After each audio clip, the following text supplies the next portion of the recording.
taking mornings to a whole new level. I'm starting to get a little antsy in my pants. I don't know how else to put it. LeVar Arrington, Brady Quinn, and Jonas Knox. Coming around. It's our show. It's two pros and a cup of Joe. Jump on board. Weekdays at 6 Eastern, 3 a.m. Pacific on Fox Sports Radio. Mornings on FS1. Skip Bayless and Shannon Sharp go head-to-head on the day's hottest sports topics. Undisputed with Skip and Shannon. Weekdays at 9:30 Eastern on FS1 and the Fox Sports app. You're listening to 95.7 The Game, KGMZ FM at HD1 San Francisco. An Odyssey station. It's time for Warriors This Week. Shot clock down to 10. Poole, dribble drive to Thompson in the corner. He'll launch with 5 and for 3 and say goodnight. Brought to you by Oaks Card Club. Play smart, play at Oaks. Now, here's John Dickinson. All right, we welcome you in. Warriors This Week here on a Saturday.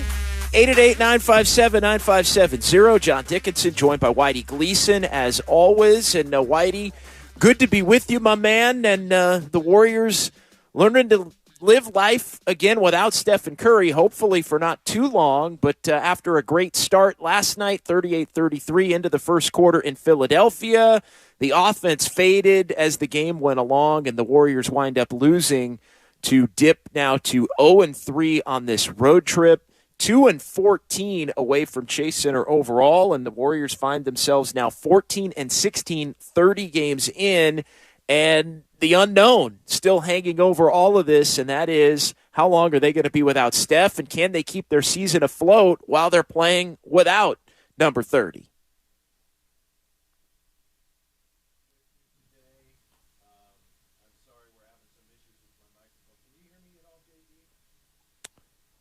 All right, so we'll get Whitey set up here. We'll give out the phone number again at 888-957-9570, 888-957-9570. John Dickinson here along with Whitey Gleason on Warriors This Week on 95.7 The Game, as the Warriors losing last night as they fall 118-106 to the Philadelphia 76ers. Not only no Steph Curry in that one, but to Draymond Green dealing with a contusion.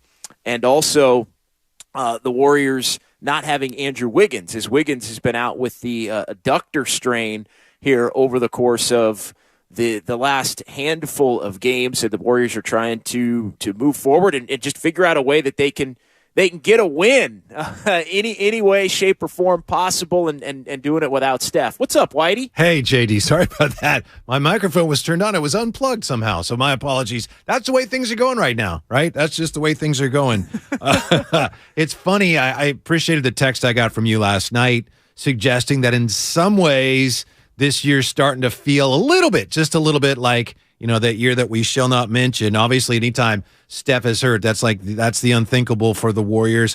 I'll just say this, two things. One, I'm trying to remain reasonably optimistic today. I know you go to Bleacher Report, somebody at Bleacher Report is saying, smash those panic buttons. The Warriors are entering existential crisis mode. I'm not going there yet, but just as the Warriors say that they'll reevaluate Steph Curry's shoulder in 2 weeks, I think that's where the season is right now. I think they have a chance here where they're going to reevaluate everything in 2 weeks. If they can hold down the fort in Steph's absence, and 2 weeks from now it looks like he's going to be good to go, I think we're all right. But there's also the possibility that if they lose a ton of games and he's not recovering quickly, then 2 weeks from now they may have to make some really tough decisions on the season, but we're not there yet, in my opinion.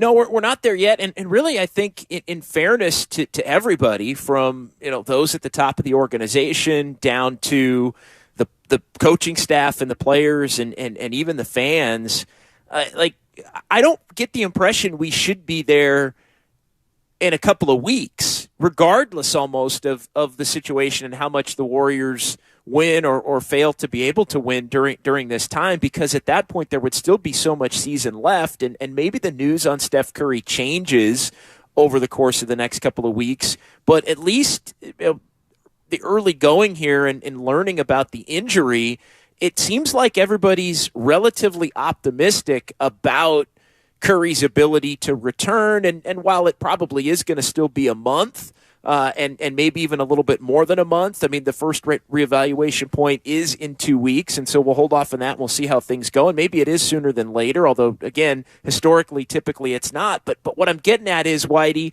I feel like this team should not be so bad to where you take Steph away and all of a sudden, even with Andrew Wiggins, who they don't currently have, and Draymond, like, get those guys back and do everything you can in the meantime to try and hold this thing up to a point where you feel like you can make a run and at a minimum be a 7 to 10 seed in the Western Conference, which gives you a shot to get into the tournament and then try and make a run. Maybe a championship is off the table, but I guess what I'm saying, Whitey, is even if you think a championship is off the table, that doesn't mean that you immediately go into none of this regular season matters. Start playing the young guys and let's look at Wembayama. And I feel like it's teetering already.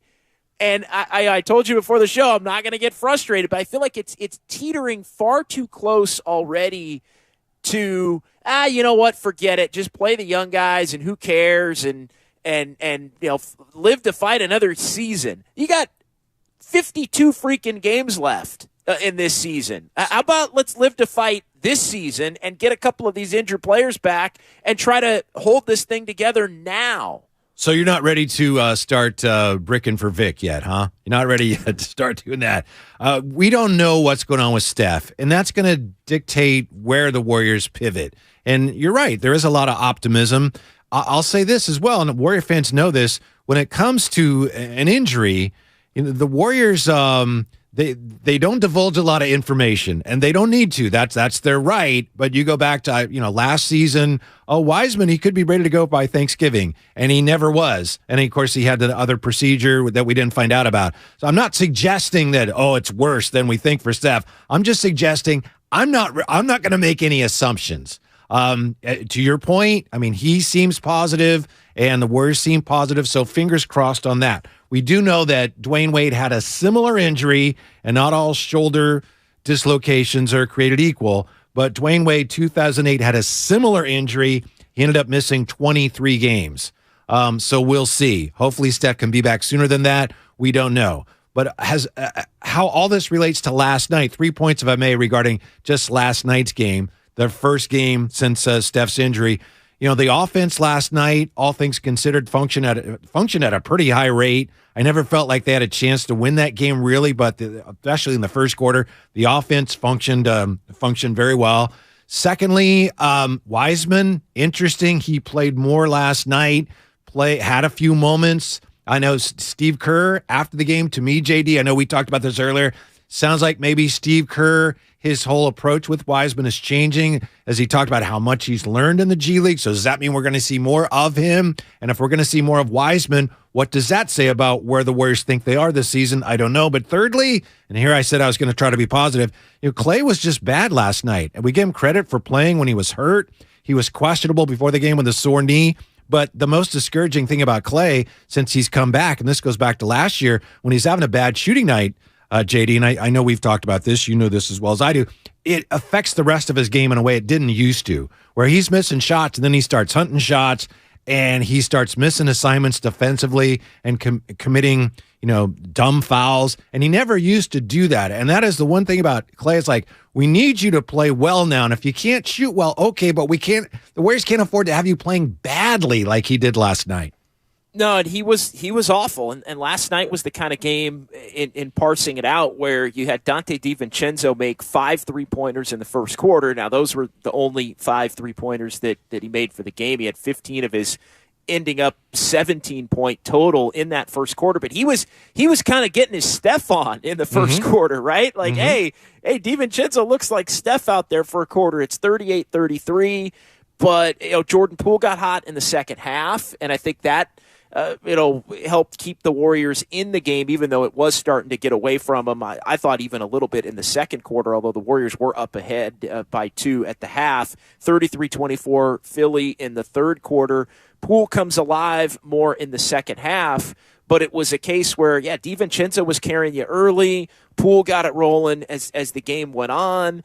And Klay Thompson just had nothing for you. And I think that's the kind of game where if you're going to win, with the way this roster is currently constituted, you gotta win with basically three guys playing and shooting at a high level, and Clay is the big money player where this is the time for him to step up. Like if there is, we have the debate all the time about, is Clay back? Is he not back? What level can he get to? Well, right now, and I put this out there on Twitter when the news broke of how long Steph was going to be out, this is a time where I feel like Draymond and Clay and even Jordan Poole, because he's now a $30 million man forwarding to next year, to me, it's on those three, but in particular, Draymond and Clay as the championship veterans to help hold this thing together with Steph Curry out. And then you look to last night, and Clay is one of the worst players on the floor, and Draymond is in street clothes,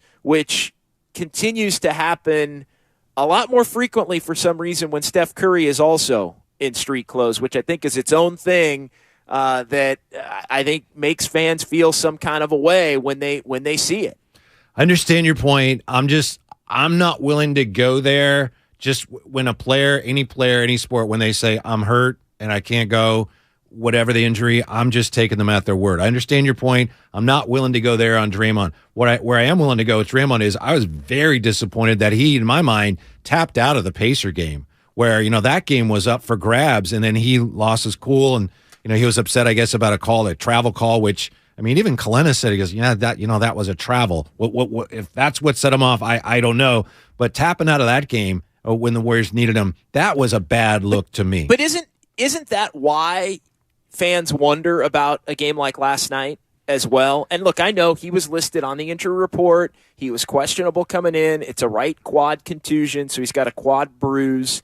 Which has kept him out. And I'm with you. I tend to not want to go down that road, and I don't have any specific information that says, hey, he's healthy enough to go. Like, if he isn't feeling it, he's not feeling it. And maybe part of it is without Steph, the Warriors don't feel comfortable in pushing him out there, or he doesn't feel as comfortable pushing himself out there through, maybe he would have been playing if the band had been together last night.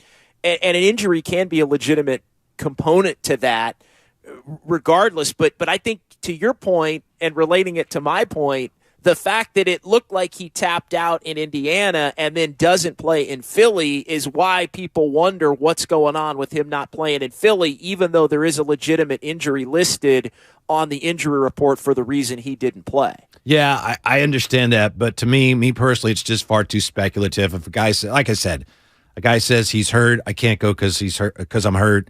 I'm going to take a guy at his word because we just don't know. I understand what you're saying. I understand all that, but there's no question that what Draymond has brought to the Warriors over the years, the things that he's contributed beyond just the things he's done on the floor, they're really going to need that now if they want to hold this thing together. It's a great point you raise. Does the franchise right now feel like, all right, this is it?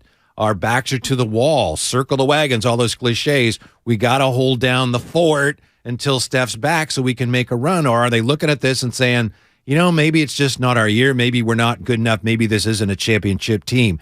I'm hoping they're not looking at it that way. I think it's too early to look at it that way. And I would think if you're the Warriors that if you would have Steph in the postseason, even if you're coming out of the play-in spot, if you have Steph and he's healthy and you have your other weapons and maybe you add somebody, that you got to feel like, hey, you know what? We got a puncher's chance, and you don't get that many chances when your core players are getting older. So it's fair to wonder right now. On some level, the Warriors are having the conversation. It's like, what do we do? You got Wembanyama out there. Do we decide that we want to make a run at him? They're having those discussions. I can't imagine they've decided to do that, but I just hope they don't ever go there as long as you've got a chance to have a healthy Steph Curry and a healthy core going into the postseason. Well, and it's two different things right now. I think also it's you don't have Steph, but you also don't have Draymond, and you don't have Wiggins, and right. I think there is some optimism that Draymond will be back here shortly, and that Wiggins could even be back tomorrow against the Raptors up in Toronto, and that I think alone should figure to give this Warriors team much more of a fighting chance than even they had last night. And they fought last night. Like they did. The guys who played last night played hard, did the best they could, tried to win. I thought Wiseman had 2 or 3 plays that were positive plays. Hey, JD, I got a standing ovation for Kevon Looney. Huh? Was that incredible last night, what Kevon Looney did, or what? Point forward Looney. Yes. Point center. 14, 11, and 9 assists. Amazing. Yeah. Great game from him. Yeah, and look, the ball was moving. I mean, that was a big part of, I think, 14 of the first 15 baskets. The Warriors had assists on those buckets. They ended up hitting 39 for the night. 31 of them were assisted. Only shot 41.5% as the game went on. But I think the ball was they were doing the best they could with what they had last night. And so I think in a lot of ways that's all you can do, Whitey, is the best you can with what you have. And I think unfortunately for the Warriors on a lot of nights that's going to add up to losses. And each loss now puts the Warriors a step closer to potentially making a decision about a season that I don't think anybody really wants to come to grips with, which is the fact that at some point, and look, we're not there yet, but at some point it might not be worth chasing. I just continue to get the impression that the Warriors are a little too quick to go down that path. They're a little too quick to go down the path of, and this is something that I grapple with, well, you know what, if it's not all just going to be perfect, and there isn't this 39 and 9, 29 and 9 cushion, 18 and 2 cushion to where we'll get everybody back, it's going to be fine. Like what's it worth fighting for? And I think that's where I'd like to see a little bit more coming to grips once they get everybody not named Steph Curry back to try and push forward and hang within 2 or 3 games of 500 to where maybe Steph can come back and then you can get on a run and you still can maybe be a 6-7 seed in the West. Yeah. That shouldn't be off the table right now is what I'm saying. 2 weeks. We gotta see what they can do in the next 2 weeks. And 2 weeks from now, if they play reasonably well between now and then Steph in 2 weeks, they say, you know what? He's just about there, good to go. I still think everything's on track for them to make a run this year. If things go sideways, then maybe it's different. But to your point, I agree with you. We're just not there yet. It is a little alarming to consider that, wow, some of these things now are on the radar. They're on the fringe, but you may have to start considering some of these things here. Because, again, an injury to Steph is just about the worst possible scenario for this team. But they have too much invested, too, just financially. Not only, emotionally and in terms of the culture. You look at what Joe Lacob is paying for this team. I can't imagine the Warriors are going to very eagerly admit that, yeah, you know what, it's just not our year. But I think how much Wiseman plays the rest of the way is going to be in some ways perhaps a barometer of how they're feeling about their chances. I know fans disagree with that and think he should be playing all the time anyway. He's great. But given what we know about Steve Kerr and how he feels about Wiseman, that's something I'll be watching very closely, JD. 888-957-9570. He's Whitey Gleason. I'm John Dickinson. Warriors this week on 95.7 The Game. Let's get to Larry in Lafayette to get us tipped off here on a Saturday morning. What's going on, Larry? Well, I'm appreciative of all your analysis. I'm a fan since 1973. And we are in the midst of a very special time where we have a multi-generational talent in Steph Curry. And right now, I don't know if you saw the stat, but the Warriors are plus 145 when he's on the court, and they're minus 127 when he's off. And right now, the 2 timelines is really killing us because we have 3 assets, maybe 4 or 5, that really need to develop, and they have almost zero trade value right now. So we're going to have to gut this out, and good God, I hope we can find, defense in there somewhere. Wiggins and Green's injuries worry me a lot, but I just think that 2 timelines is killing us now, and I wish they had traded some of those draft picks. I think Wiseman, Moody, and Kuminga can all be big stars, but I don't think they'll be ready or even be close to the impact that Steph is. So I just think we're missing opportunities here. Thanks for the call, and I think that the problem now, Whitey, is the trade value as well. And I think playing Wiseman more could be an attempt to get his value back on track. I don't know. Moses Moody is just. I think he's in, he's out, he's disappointing. I thought he was disappointing last night. I thought Kuminga, who's played much better of late, was disappointing last night. He didn't have a single rebound He seemed invisible, frankly, on the court last night. But that's fine. I mean, he's been getting his opportunities, and with as many players as the Warriors have had out, he's got to play better. But he has of late. So I don't want to get too far down the road on Kuminga, although I think that was probably one of his worst games in the last 3 weeks last night also. But it does beg the question, why do you want to start looking to make trades if you don't think that you have enough to get over the top? All of these decisions and evaluations are all interconnected, and it's if you start playing the young guys more, you're accepting your fate that you aren't going to contend. But then if you don't play them, you're trying to chase it, and their value goes down, so you can't trade them later. It feels like the Warriors are in kind of an untenable cycle right now with the two timelines. I really appreciate hearing from a guy like Larry. He says he's a fan since '73, which is like Rick Barry and Nate Thurmond and those guys. So he obviously has a pretty unique perspective on things. He mentioned the two timeline plan. I think it's a good time, JD, to look at where that is. And again, the two timeline plan is not something the Warriors called it. That's what we in the media, we looked at it and we labeled it that. And right now, I'm not sure what the status of that plan is. As you said, Moody is hardly playing at all. Kuminga, last two games, to my eye, JD, he hasn't played well the last two games. He had been playing really well before that. And I still think right now, the way this team is built, he's a guy you need to play. He's one of your better players. He's one of your guys, even though the last two games have been a little up and down, He needs to be in the rotation. I think he's proven that. Wiseman, I don't know. I think there's a split. I think there's some in the organization that still feel he can be a future centerpiece. I think there's some people in the organization who feel like, you know what, we just missed, and that's the way it goes. So, I think playing him now, you're still trying to find out where he is, A, and then B, I still think there's a possibility that you're showcasing him. And maybe I'm totally wrong on that, JD, but I think anybody who looks at this team objectively can say if they want to win a championship, they're going to have to make a move.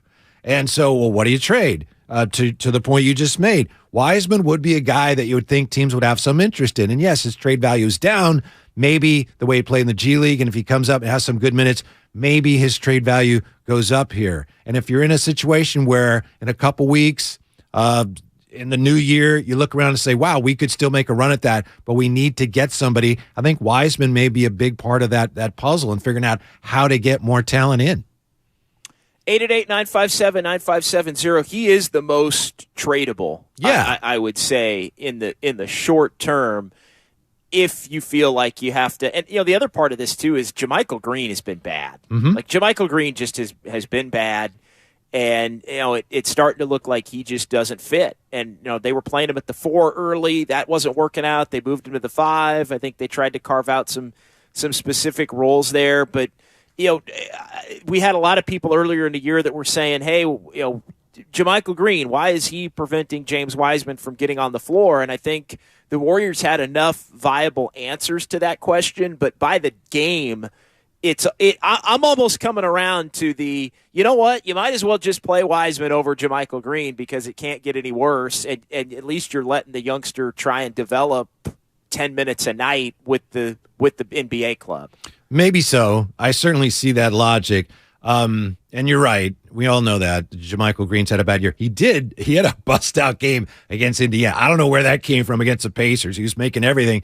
But it gets down to that question, Green or Wiseman. Again, it comes down to fit as well. When Green is playing well, and he hasn't played well this year, he's a better fit for the way the Warriors play because he's been a decent three-point shooter.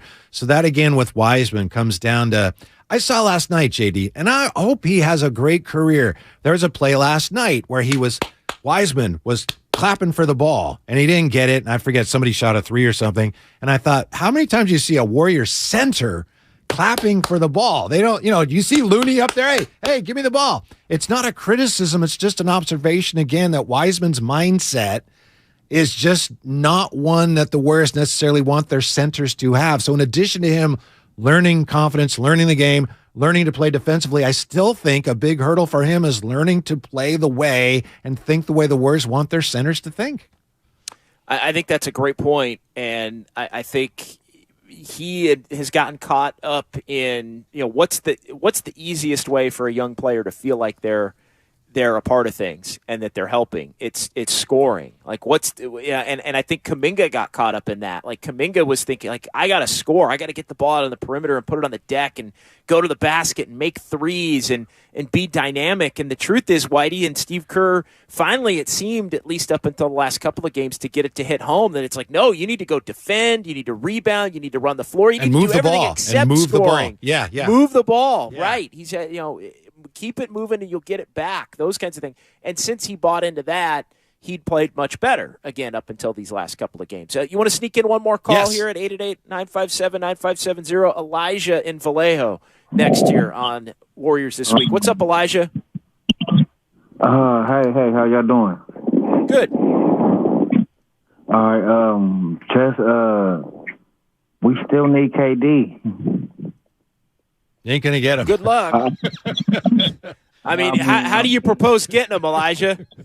They're playing pretty well now. That'd be great, but you ain't going to get them. We could trade all three of them, draft picks for the next 20 years, and then we can get them. Trade all the draft picks next 20 years. I think there's even rules against that, Elijah. JD. Yeah. There are. And the Nets have won 5 in a row. Kyrie hit a 3 last night to beat Toronto late up north. And they're 18-12. So for all of their brutal start, and they were off to a brutal start, and things weren't connected, and the coaching change and all of that, they've been playing a lot better here over the last couple of weeks, and they are all the way up to 4th in the East and not looking to make any changes. In fact, they're probably thankful they didn't do anything drastic other than firing Steve Nash, who I think was overmatched from the jump when he was hired to take that. It's so funny. Like those guys wanted him, and then it was just never going to work. Yeah, I give a terrible hire. The Nets wore those sweet ABA throwbacks last night. Give them a ton of credit for that. But I was thinking on the way in today, JD, how about it? That's where we are right now. Things are much brighter. The Nets' outlook is almost infinitely brighter than the Warriors is right now, and I did not see that coming. They're 18-12. The Warriors would die to be 18-12 I know. right now. I know. I mean, we're talking about a 4-game difference, but could you imagine the conversation if the Warriors were 18-12 right now? It'd be like, oh, they're going to win the title again. Yep. Forget it. It's over. Yep. I know. All right, one segment in the books. John Dickinson, Whitey Gleason. Can this Warriors team get back to being championship caliber before seasons end? What do they have to do without Steph Curry to hold it together long enough for the rest of it to even matter? 888-957-9570. We'll continue the discussion here on 95.7 The Game. AT&T Fiber presents a straightforward moment inspired by straightforward pricing. And now we just cube the pancetta as such. So what's on the menu tonight? This carbonara I found online. It's fire. You gonna love it, Mom. I hope you hold on to this AT&T Fiber, son. It's nice. Yeah, you should settle down now that you're a gagillionaire. Oh, I am. I finally found the one internet I've been looking for my whole life. So, no more one-year stands? No, I'm done with all that. With AT&T Fiber, there's no price increase at 12 months. What about equipment fees? Nope. Those were never any good for you. Exactly. But now everything's completely straightforward. Well, in the spirit of being straightforward, I never liked any of your old ones. Me neither. Blah. Y'all never told me that. But we're being straightforward now, which feels good, yeah? Yeah. Now let's get straightforward about that girl he's been seeing. Straightforward is better. No equipment fees, no data caps, no price increase at 12 months. Live like a gagillionaire with AT&T Fiber. Limited availability in select areas. Visit att.com/hypergig for details. Hi, I'm your unused PTO. It's almost the end of the year, and if you don't put me on a timesheet, I will be gone forever. Use me or lose me. Let's get away. It's getaway time. Get our best deals of the season on a new Hyundai. It's your journey. Own every mile at the Hyundai Getaway Sales Event. Now get 0% APR, 0 payments for 90 days, and $500 bonus cash on select vehicles. Hurry to your local Hyundai dealer now during the Hyundai Getaway Sales Event. Offer ends 1/3/23. Call 1-562 602-314-4603 for complete offer details. So, how's your research going? Surprising. After I figured out the top-rated TVs in our price range, I went shopping for deals. And who's the best? It wasn't the internet, and it wasn't the warehouse club. But? It was video only. They had better deals on the Samsung, LG, and the Sony TVs that got the highest scores. Better than online and at the club? I know! Video only beat them all. And now we can afford an even better model for the same price. My research really paid off. If we buy it video only. Exactly. Otherwise, we'll be sorry.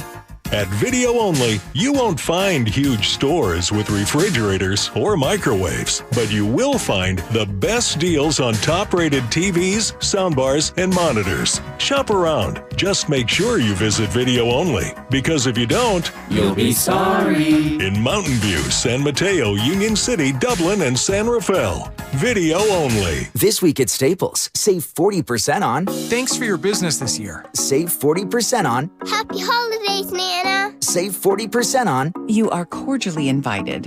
Right now at Staples, you can save 40% on custom printed holiday cards and invitations. So you can say, thanks for a great year, happy holidays, or come on over, all for less. For everything you need printed this holiday, go to Staples, the working and learning store. In-store and online. Ends 12/17. Exclusions and restrictions apply.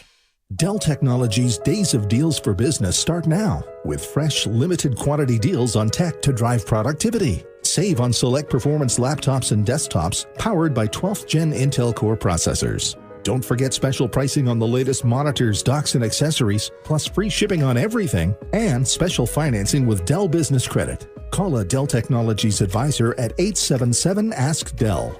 That's 877-ASK-DELL. Cache Creek Casino Resort is the place for the biggest names and the very best in live entertainment. On January 22nd, don't miss the multi-talented actress and singer Tsai Chin.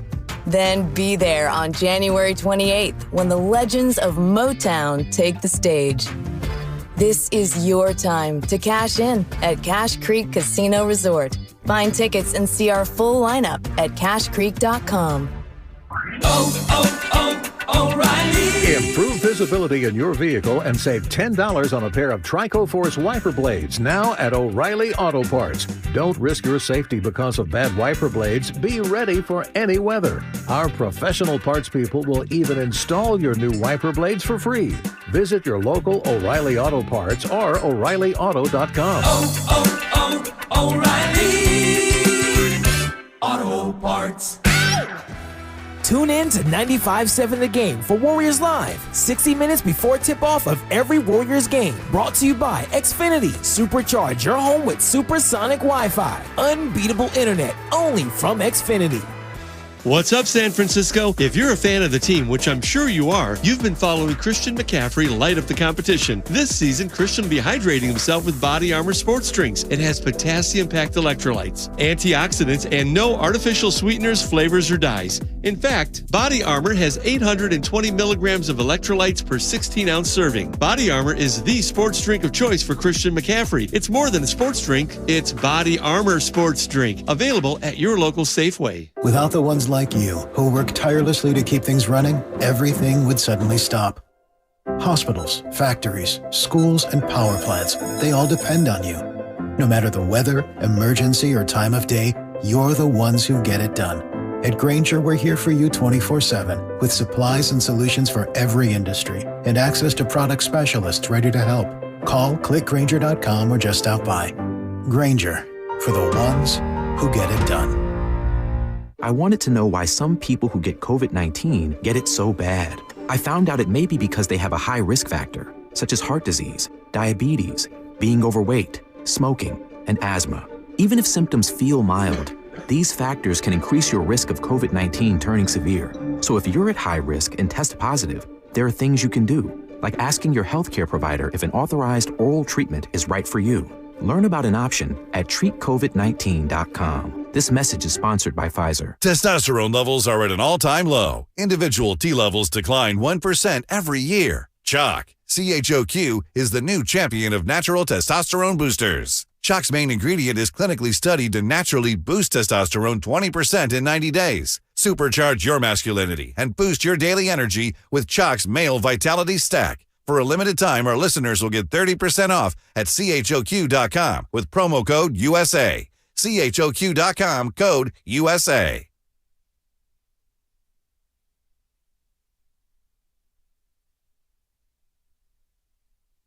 Harden fakes, get the switch, guarded by Looney. Reminds you of the playoffs, Western Conference Finals. Harden goes in, blocked by Looney, knocked it away. DiVincenzo the pool, he's got Milton to beat, glides in and scores with a right hand. Here come the Dubs, they're down by 7. Wow, what a sequence. How about Kevon Looney? It's got to be one of the best games he's ever played. Now back to Warriors This Week on 95.7 The Game. Yeah, big night for Kevon Looney last night in Philadelphia. 14, 11, and 9. He was everywhere. He was doing it in all phases. We welcome you back here. It is Warriors This Week with John Dickinson and Whitey Gleason. Tim Roy, Jim Barnett on the call as you hear there. 888-957-9570. Warriors trying to figure it out without Steph Curry. Now 14 and 16. Toronto, New York, and Brooklyn remaining here on this road trip as the Warriors have dipped all the way now to 2 and 14 away from Chase Center. It has been ugly, and the Warriors are trying to prevent it from getting even uglier before Steph Curry returns. Let's get back to the phones, Whitey. You good with that? Yeah, just one real quick note on Looney. Nine assists last night, JD. No turnovers. How about that? 2 blocks, 2 steals, no turnovers for Kevon Looney last night. It was a brilliant game last night. Impressive stuff, and he continues to he's gotten better over the last couple of years. I mean, he's adding to his offensive game. He already did a lot of other things well, whether it was rebounding and defending and the like, but his ability to score in ways where there aren't plays run for him and keep the ball moving, which you always talk about, the player movement and the ball movement for the Warriors, he's become a big part of that. And the screen setting is a given, and some of the dribble handoff stuff, and he in some ways has functioned a little bit in the half-court offense like a Draymond Green. Yeah, Kevon Looney may be a glue guy, but if he is, he's the king of all glue guys. At least he was last night. Let's keep it rolling on the phones. Austin in San Jose is up first here in this segment on 95.7 The Game. What's going on today, Austin? Hey, fellas. How you doing, my guys? Nice to talk to you guys as always on Saturday. Appreciate the show. Listen, a couple thoughts. Quick comment on my guy Weissman. I know you guys know my position. I didn't understand the fit when they drafted him. I still don't think they really know what he is. I think they got to figure that out. I kind of gone from not playing him and sending him to G League, which I think was a good move. They probably should have done that his first year, sent him to the G League, and I think he'd have been better off. But that being said, I'm back to guys now with the Warriors' current condition. I think they're better off playing him just to see what they have, right? And they've got to figure out whether this guy can be somebody they can put on the court for the Warriors, or can he become an asset to move elsewhere. So those are my thoughts on the Whites. But the other thing I wanted to make, guys, is the fit. I worry about the fit with the current Warriors. You could argue on any given night these guys have talent. They can flash. But I worry the chemistry and the fit with the current team. I don't see it. I think there's some real issues with how they blend together, the chemistry. I think there's some issues there. I just worry a little bit about that. I don't know what you guys think, but I think there is a little bit of chemistry and fit issue, guys. And then last thing I wanted to say is I'm not in favor of, hey, as you said, JD, playing the young guys if you don't feel like you got a shot. I don't agree with that. I think you got to have a team that can win. And if the young guys can be part of it, fine. If they're not, go get some guys that can get you win. That's my thought, guys. Thank you. Yeah, appreciate the call. The problem in that vein becomes how do you go get the guys that can help you win in the midst of a season? And I think that's where the Warriors don't necessarily have the answers, but they're also waiting around to figure out how bad this is going to get without Steph, if it does continue to get bad. And at that point, I think, as we mentioned in the first segment, it's all interconnected. If this team is bad enough in the next couple of weeks, I think they may look to start stripping it down a little bit. And I don't necessarily mean a big move, but trying to save on some of the luxury tax in any way they possibly could at that point. Yeah, trade season, you could argue that it started this week because on the 15th, I'm sure you saw the list, JD, there were a whole bunch of players around the league who became eligible to be traded.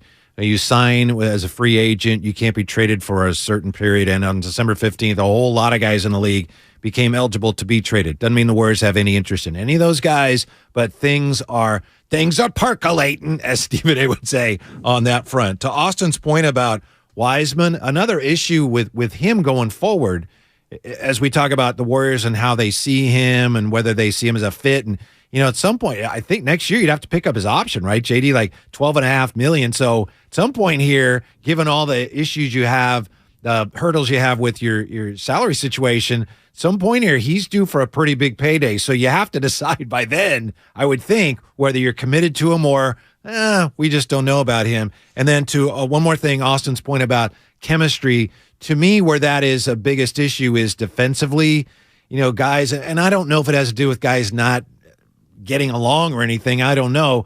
But defense in basketball, especially, everyone has to be like 5 fingers on one hand. And that's been the biggest issue for the Warriors, especially on the road.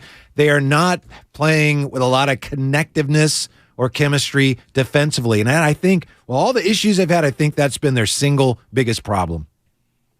888-957-9570. A couple of text messages here before we get back to the phones. John Dickinson, Whitey Gleason, Warriors this week on 95.7 The Game. 510, how long until Wiseman starts taking JaMychal Green's minutes? We could be getting closer to that as things continue to move forward here. And another one just quickly here. Wiseman was 2020 draft, so 21, 22, this is year number 3. So they would have already picked up the option for next year. But so that's 4. Yeah, and that would take him through the 4 years. Yeah, at some point you have your 5th year on him coming up, don't you? I'll have to double check on that. But yeah. No, I think I'm looking at it right now as we sit here, and I think it's the option for the 3rd year and the 4th year. Okay, and then at that point it becomes restricted free agency if you do the qualifying offer. And so, yeah, he's good and also eligible for an extension. Now, I don't think anybody would be looking at getting him an extension in this offseason. But, yeah, he's already penciled in for the 12.1 next year. And then after that, he would be a restricted free agent with the Warriors having the ability to match any offer at that point in time. Yeah, so he's penciled in for that next year, but that didn't mean you want to pay him that. No, right. and especially as the Warriors look to manage the salary, the luxury tax, and figure out who's going to be around and just the path, to how they get better. Do they believe they're still a championship contender if they make a move or two? And I mean, there really even is ways where they could potentially make some trades and save on the luxury tax and potentially still pay less tax and maybe get a more proven player in here. I mean, that would have been, when the Nets were struggling, part of the reason to go after Durant. You'd almost be shedding a lot of tax and taking on a player of that ilk. Yeah. Thank you for cleaning up my mess a little bit there. But yeah, that's what it boils down to, is $12.1 million for him next year. James Wiseman, do you want to pay him that much? That's another issue they have to sort out here as they try to figure out where they are with him, where he is with them, and how much they want to commit to him going forward. Let's go to Robert in San Jose, 888-957-9570. Hey, Robert, you're on with JD and Whitey. Thanks for taking my call, JD. What I'm kind of hearing is, what I'm asking myself is Steve Kerr, Phil Jackson, or is he Greg Popovich? Greg Popovich was able to switch up, to change styles, and still find a way to win, to incorporate younger players and with older players and still find a way to win. Phil Jackson he ran the triangle offense, and that was that. And I keep hearing, this is the Warriors' way. This is the Warriors' way. Well, is Steve Kerr, does he have the ability to be Greg Popovich and change up how he does things and still be successful and incorporate these young guys into the mix? You're not talking about 3 scrubs and Kuminga, Moody, and Wiseman. You're talking about 3 guys that have some talent. Does Steve Kerr have the ability to get that out of them and still win and keep the older group in line and moving in the same direction? That's what I'm looking at. This is on Steve Kerr as far as I'm concerned at this point.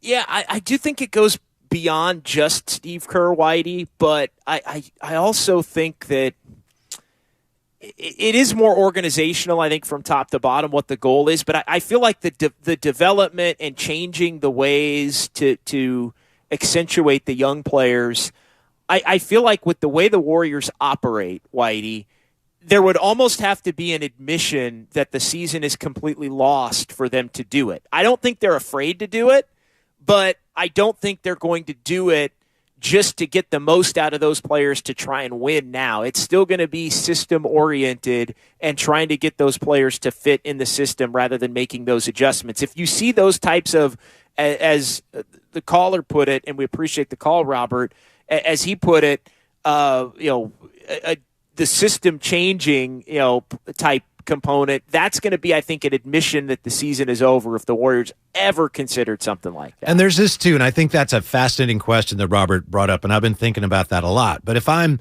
and I don't pretend to be, but if I'm Steve Kerr and anybody suggests that, hey, maybe we need to change things up a little bit, I would say, okay, wait.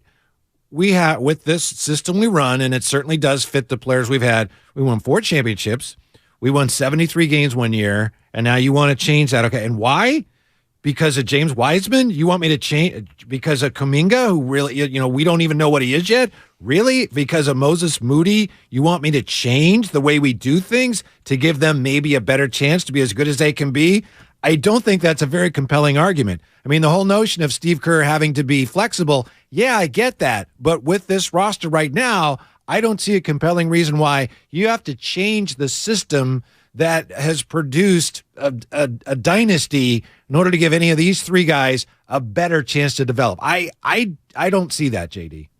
No, it's way too early for that at this point. And then you could also make the case that if they do have the admission that the season is lost and they're going to go more into developmental mode, it would be developmental mode in the current system and not necessarily changing the system, if that makes sense. It would be trying to get those players to be better fits in the system. And I think if there was a miscalculation for this Warriors team when we look back, it was the fact that they weren't good enough before the injuries started to pile up. They didn't win enough before the injuries started to pile up. Well, why didn't they win enough up until that point where they were 13 and 12 and then, all right, Wiggins is going to be out and now you're in a little bit of trouble?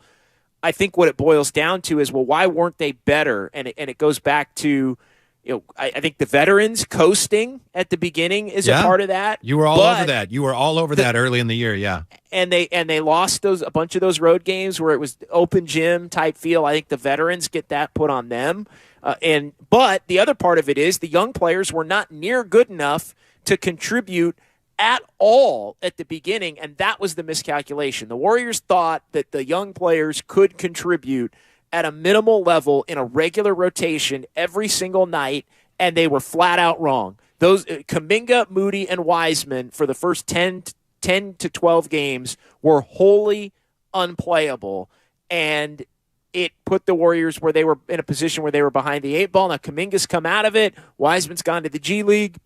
We'll see about Moody. It's in a different place now than it was then, but the veterans coasting and the young players being completely unplayable, those are the 2 reasons why I think this season ultimately wasn't in a better position to where now it feels like it's hanging by a thread until we can see how long Curry's out and whether this team can cobble together any semblance of momentum to hold on to this thing and keep it around 500 until Curry comes back. We all know that the drafting of Wiseman, where they took him, and the drafting of Kuminga, there was a lot of risk involved. They certainly knew that. And so far, the gambit has not paid off. You're right. They were hoping, I'm sure they didn't assume anything, but they were banking on those guys being able to contribute, and they weren't able to, and that set things back. Kuminga, as we've discussed here, as you just said, Kuminga has played better of late, which is encouraging because there you have a guy who does seem to be assimilating, if you will. It's like, okay, you can see that he understands now this is the way we play, and I can do that. With him, I don't think it was ever a matter of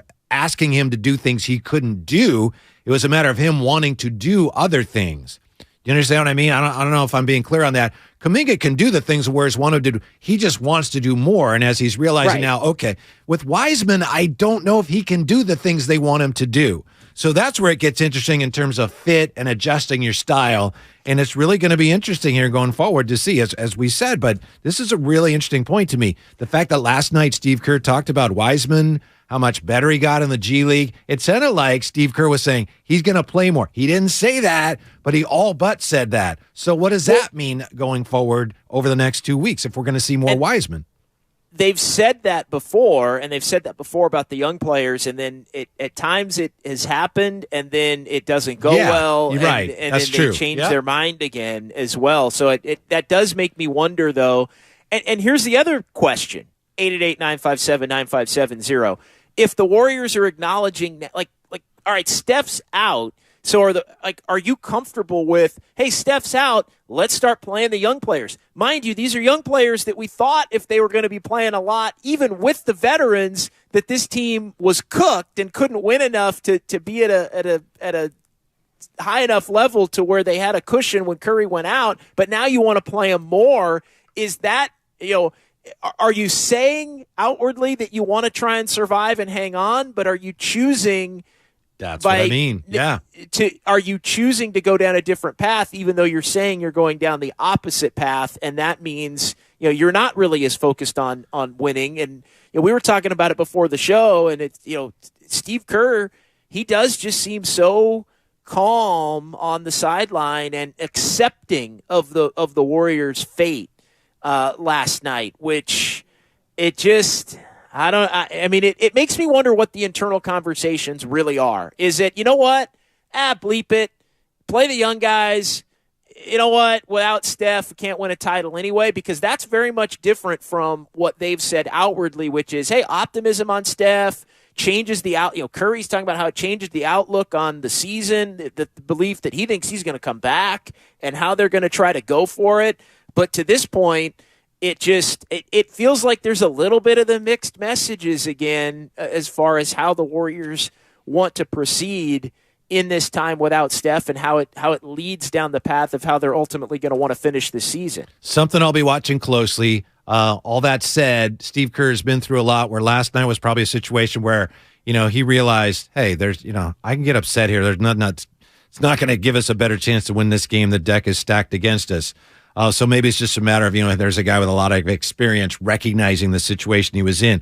I know we got a lot of calls here. Before we get back to those, I just want to make a point about Moody, because I know I've said on this show, JD, I think you share this view. I think some fans share this view. He's kind of been a head scratcher, like, wait, he played well last year. How come he's not playing more? And we know that he's fouled too much. He's turned the ball over. But also, let's just call it for what it is.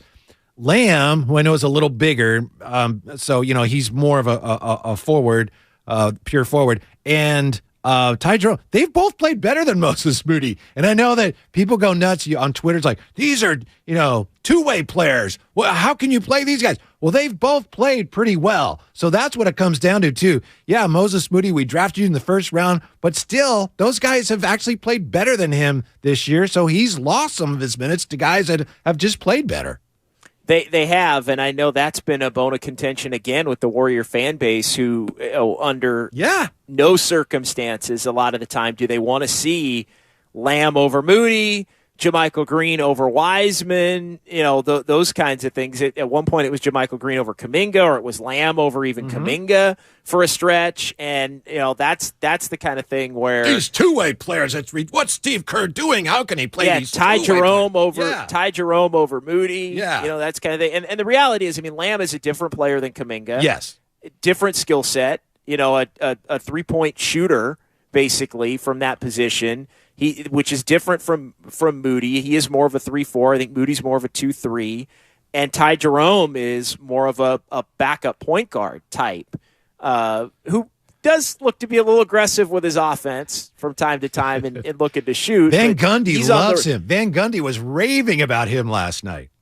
Yeah, well, lucky you to be able to grab that feed. You and my guy Steiny able to grab that feed last night. Not all of us were as fortunate to have that feed available to them. Well, he just said that he said Ty Jerome's a good player. He can run an offense. He's always in the right spot, he's a really smart player. He knows how to play basketball. So, yeah. Let's go to Brian in San Jose. 888-957-9570. Hey, Brian, you're on Warriors This Week. How you guys doing? Listen, here's my issue with Wiseman, right? Let's say you trade him for Total, whoever everybody's talking about now, and the Warriors don't make the playoffs, and Wiseman develops into the stud that he potentially can be. I mean, how good is that going to look a year from now? It's a good point. I think if you traded Wiseman, it would be an admission that from the organization that, you know what, we missed on it. So I'm not saying they will do that, but that would be the risk they'd be taking. Brian, to me, they would be saying if they made that trade, JD, not saying they will, don't even know if they're thinking about it, but if they made that trade, it'd be the Warriors saying, you know what, we don't think he's ever going to be very good. We missed on him. Yeah, I feel like that's the kind of trade, and Pirtle's a free agent at the end of the year. Like, that's the kind of trade you do not make if you were a team that's currently on the outside looking in of even the play-in tournament and feel like your ceiling is the 7 seed. I agree. To me, that's the kind of move you make where you feel like the entire team is capable of winning a championship and the record dictates that, and you feel like he can help put you over the top to the point where you're not worried about Wiseman and what he becomes because you're going to win another championship or at least have an excellent chance at winning a championship. That's not where the Warriors are right now. To me, that's one I would have avoided it, but with the Warriors now in their current plight and under 500 and no Curry, I especially wouldn't do it. Yeah, last week I would have done it as we discussed, but right now I'm with you. Given where they are now, it doesn't make a lot of sense. All right, 888-957-9570. We got 1 hour in the books. We're flying through here on a Saturday. It's Warriors This Week. What do the Warriors have to do? Is it even possible at this point with Curry out for at least a couple of weeks, probably more? Can this Warriors team get back to being a championship team? And how much of the onus is on the other core star players to help keep this thing afloat? Your phone calls are straight ahead. It's JD and Whitey at 95.7 The Game.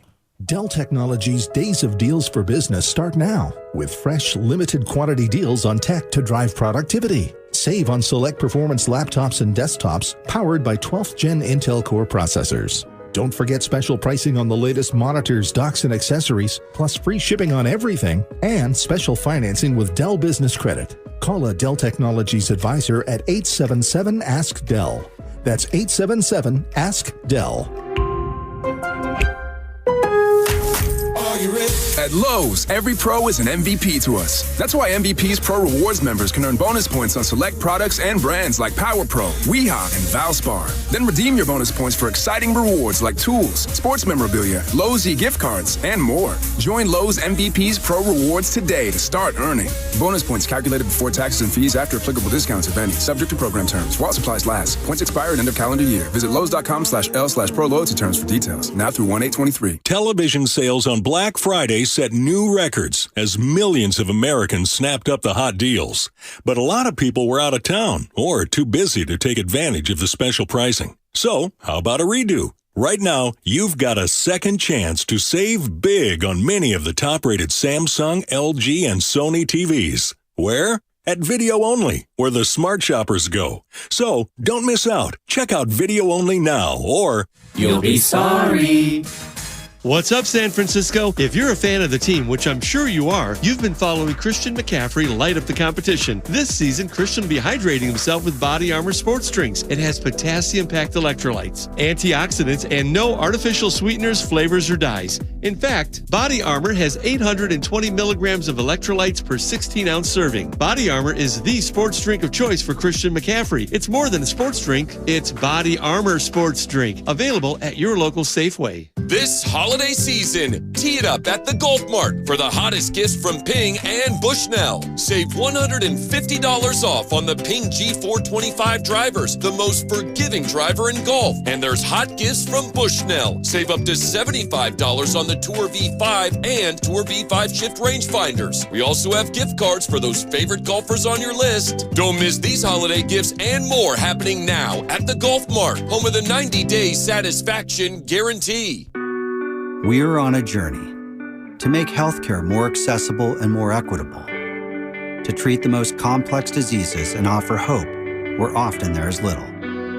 to provide better care to more people across the Bay Area.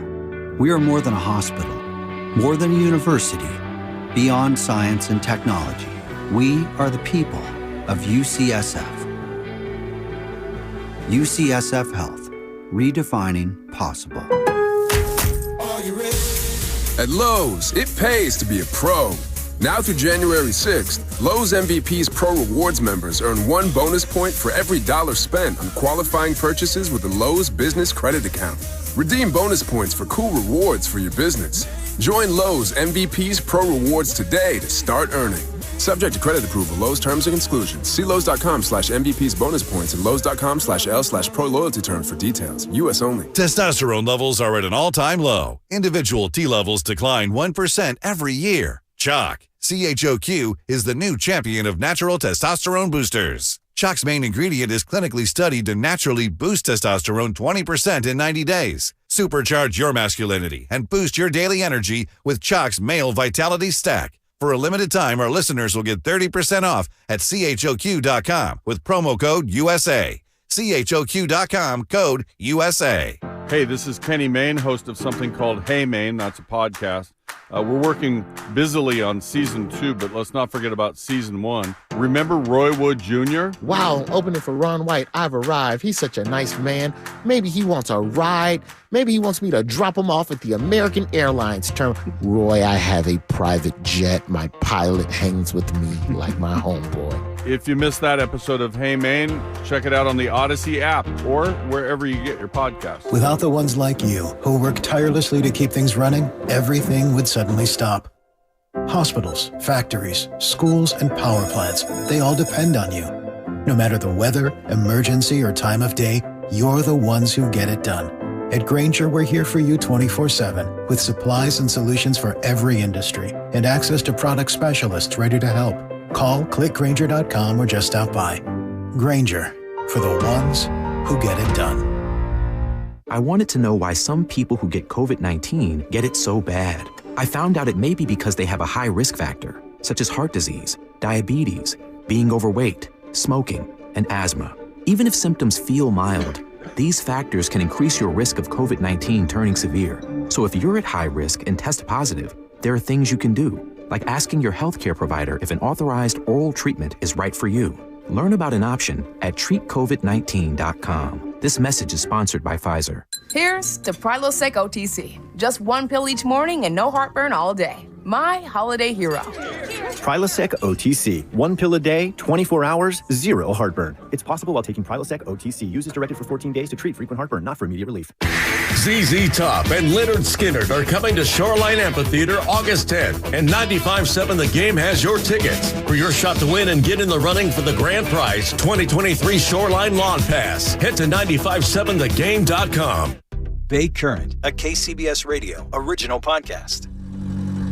I started it and made just a terrible, terrible, loud noise. That's the telltale sign that you're another victim in the Bay Area's latest crime epidemic, catalytic converter theft. On the latest episode of Bay Current, we examine why thefts are up 185% since 2018. You start to get into more organized crime. Subscribe to Bay Current on the Odyssey app or wherever you get podcasts. You're listening to 95.7 The Game, KGMZ FM at HD1 San Francisco. An Odyssey station. Poole bounce pass to Kuminga. Kuminga now bumping with a Tucker. Hand off to DiVincenzo, the hot hand. Left corner, 3. His 4th. He's 4 of 4. 10-point lead for the Warriors. And Doc Rivers say, hey, are we going to guard that guy? Now back to Warriors This Week on 95.7 The Game. Yeah, and it didn't matter, frankly, in the first quarter last night for Donte DiVincenzo. We welcome you back in here. Hour number 2 of Warriors This Week with John Dickinson and Whitey Gleason. 888-957-9570. DiVincenzo, 15 points in the first quarter. Warriors up 38-33 after one. And 5 3-pointers made. Donte looked like Steph last night in the first quarter, helping the Warriors hang in that game. Ultimately, though, they fall 118-106, and they're 14-16. I guess there are some positives you can take out of that game. The fact that they did run the offense well in the first half, and they were reasonably competitive. I said earlier I never really felt like they were going to win that game, but they were. I think it was a 7-point game in the fourth quarter, JD, so they didn't roll over. So, that's about all you can expect. They had virtually no chance of stopping Embiid last night, and they were still in the game in the fourth quarter. So given everything that happened, there are a lot of positives. I think the biggest negative is that Clay, he shot the ball poorly. Okay, that's one thing, but he just played so badly. Again, as we said earlier, when Clay is not shooting well, he has to still find ways to contribute and play well and not kind of sulk and search for, hunt shots. And that's very discouraging. That's the last thing the Warriors can have during Steph's absence. The other part of the game last night, as you look at it, and it was the first thing Steve Kerr mentioned when asked, I think it was by Anthony Slater of The Athletic, what did you like, what did you didn't not like about the game? And it's something that all too often is an issue for the Warriors, and that's the free throw disparity, fouling too much, and the Warriors just don't get to the free throw line. 25 of 31 for Philadelphia last night, 10 of 12 for Embiid. So Embiid got to the line almost as many times himself at 12 as the Warriors did for the entire game, 13. I know the Warriors have been complaining at different points about a tough whistle. Just what thoughts on maybe some of the officiating issues and some of the comments coming from the Warriors about the officiating here of late? I think there's two separate things at work. For one thing, I think with the Warriors, the fact that they have this disparity, it has to do, and I know you and I discussed this, and I think we're on the same page, it has to have a lot to do with the style they play. They're more perimeter-oriented. So, and I think officials are aware of that, so you're not going to get as many calls going to the basket. Also, the fact that they're smaller defensively, your bigs, who are not as big as other teams' bigs, are in more compromising positions, so they're going to commit more fouls. Fouling a lot has been a Warrior issue for the last 3 years, and it's gotten worse this year, and this year it's really metastasized, if you will, into a real issue at the foul line. But this team for the last several years, and I think it has a lot to do with the way they play, they've had issues fouling too much. Jordan Poole said last night, he was asked about it, and he said, I'm not going to go there, which is the second issue. JD, putting the Warriors issues aside, you watch a lot of NBA basketball. The officiating this year, there's a crisis in the NBA. Either the officiating is as bad as the players seem to think it is, or somebody has to rein in the players because of the way they're reacting.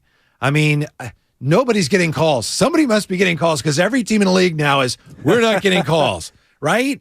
So I really think it's damaging the product. Either the officiating somehow has taken a tremendous backslide, or the players have to realize if you complain about every call at some point, it's really bad for the product because the referees have no credibility and integrity with the fans. So it's the worst I've ever seen it. Guys that complained used to stand out. Now I think guys that don't complain stand out. Again, I know it's tough for fans and for players, but this whole thing where the players now, they're able to not just discuss things, but argue with referees, I don't think it's a good look for the league, and I think it's headed to a bad place.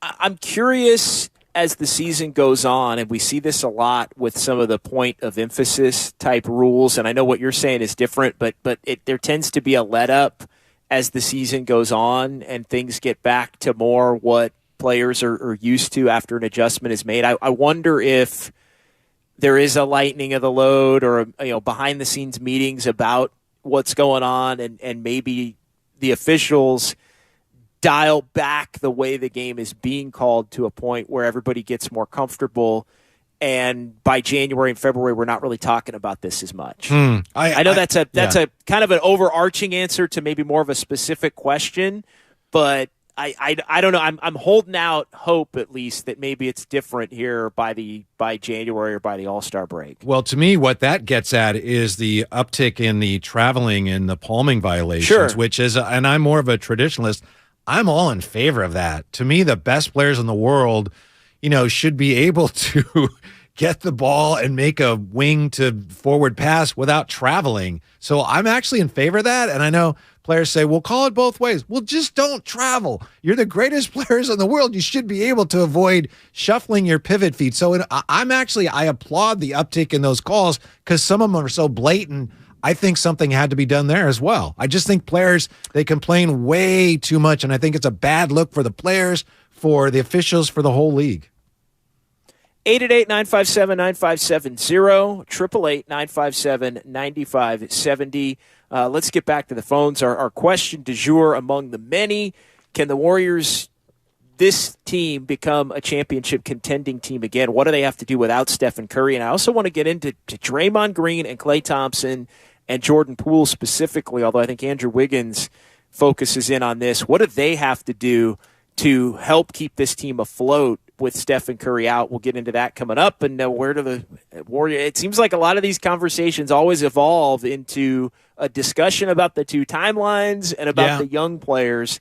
So that remains on the table as well. Let's get to Chris in Walnut Creek here on 95.7 The Game. Hey, Chris. Hi. Thanks for the call. One of the things the caller called and said that he thought that Kerr's system maybe had to change to meet the players.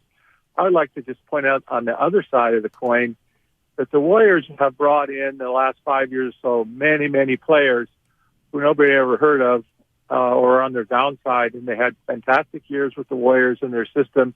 They got a nice contract and went somewhere else, and then you never heard about them again. Well, I think the system works pretty good.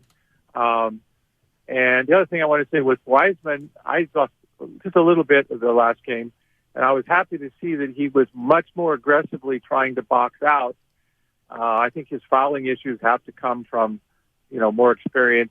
Also, it looked like he was trying to start to screen way, way far out, too much further out in the middle past the key, so that it gave more time for people to react. And then finally, the fouls, I didn't watch very much, but I saw at least 3 times where the Warriors defensive guy was totally beat, and then he fouled him when it was way too late. He couldn't have possibly helped the shot. So I think those are just some observations.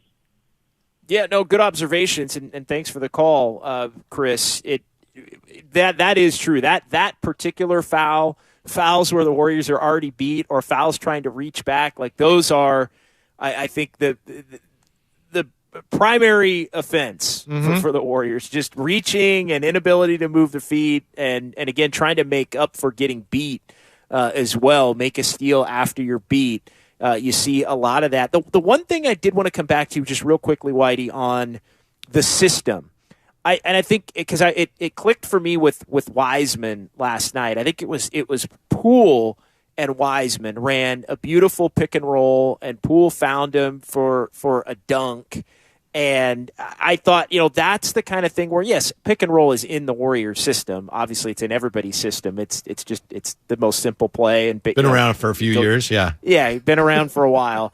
But I think when you get into this conversation with those that want to say the Warriors have to tweak it, and how do the Warriors tweak it, I think that's the example. It's the play last night with Poole and Wiseman where you're running whatever you're running, but at its basic core, it gets back to, hey, Poole's a good pick and roll player. Wiseman looks like he's a pretty good pick and roll player. Why don't you just run 5 or 6 pick and rolls in a row? Because both of those guys can be in positions to succeed at a higher level doing that than running the open offense right now that makes the Warriors so great. I think when you talk adjustments, that's sort of the example. I did want to make sure to point that out. Yeah, it did add a dimension. And again, Van Gundy made this point last night in the telecast, and I think Steve Kerr talked about it after the game. Having James Wiseman as that lob threat, there's other things he has to do too to stay on the floor, but you have that lob threat. That's something you don't have with Green and Looney, and that I think DiVincenzo said that actually opened things up for us on the outside. So if he can continue to do that, that's terrific. One more thing to Chris's point, and thank you, Chris. Some interesting points talking about Wiseman setting screens way out on the floor. Coach Van Gundy, at one point, when Wiseman was called for a foul, and Van Gundy said, Zach Zarba's got to let that go. He said, it was a foul, but the young guy's trying to learn how to do this. And at some point, you just got to let it go so that he can develop his confidence. It was kind of funny. I don't know about that. What do you think of that? He was joking. He was, come on, Zach. Okay. Yeah, he was kidding. Again, apologies. I not all of us were fortunate enough to get that feed last night. Gotcha. I know, with the blackout rules, and there's some games. I threw this out on Twitter last night. There's some games where you only get you can watch the ESPN feed and the local feed, and it's up to you. It's your choice. And then there are other times where essentially in the local market they force you to watch the local feed because, and this happens with teams that are on national television a lot, and the Warriors are on more than anybody, where there's only so many games where the local TV providers have to be able to get their cut of the action. And so, that feed, although, again, somehow Steiny, and now it sounds like you, I think I know the reason why you were able to get it, but Steiny was saying, hey, I'm getting ESPN. I'm like, did you move to, Reading? What is going on here? Hey, real quick, because I know no one cares.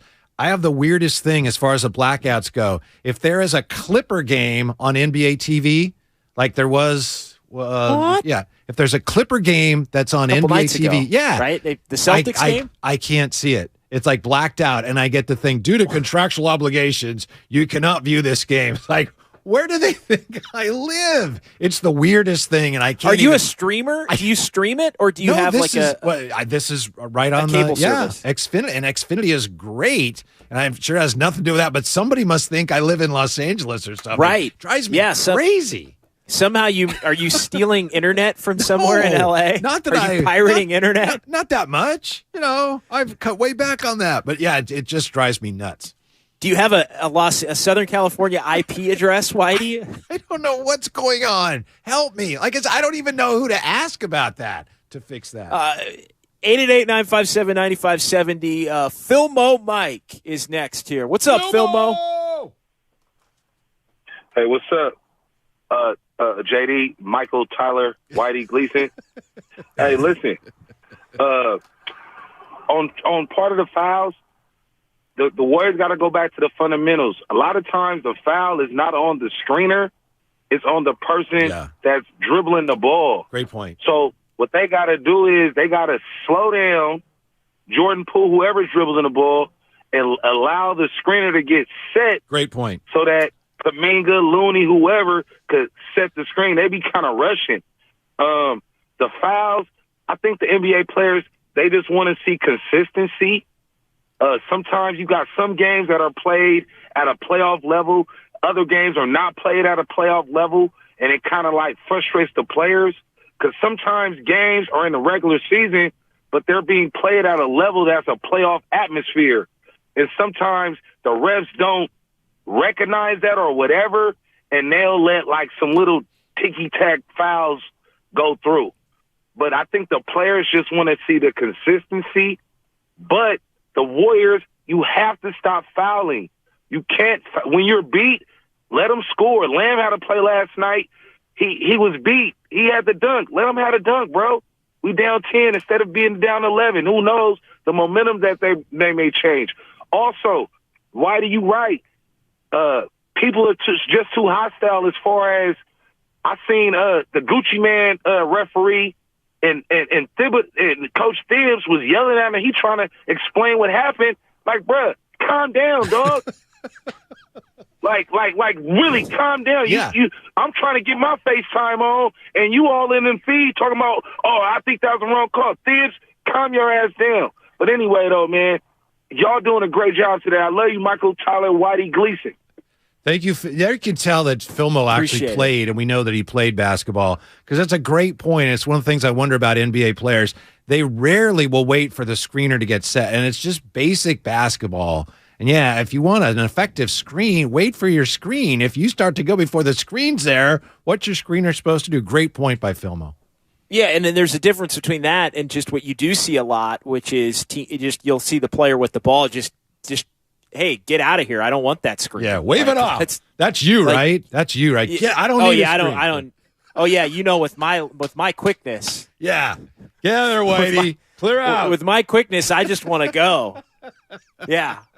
I just want to go. No doubt about it. 888-957-9570. We should keep everybody updated a little bit. I know this is Warriors This Week. This is an NBA show, but I got the Colts Vikings game on, which is obviously a big deal for the 49ers.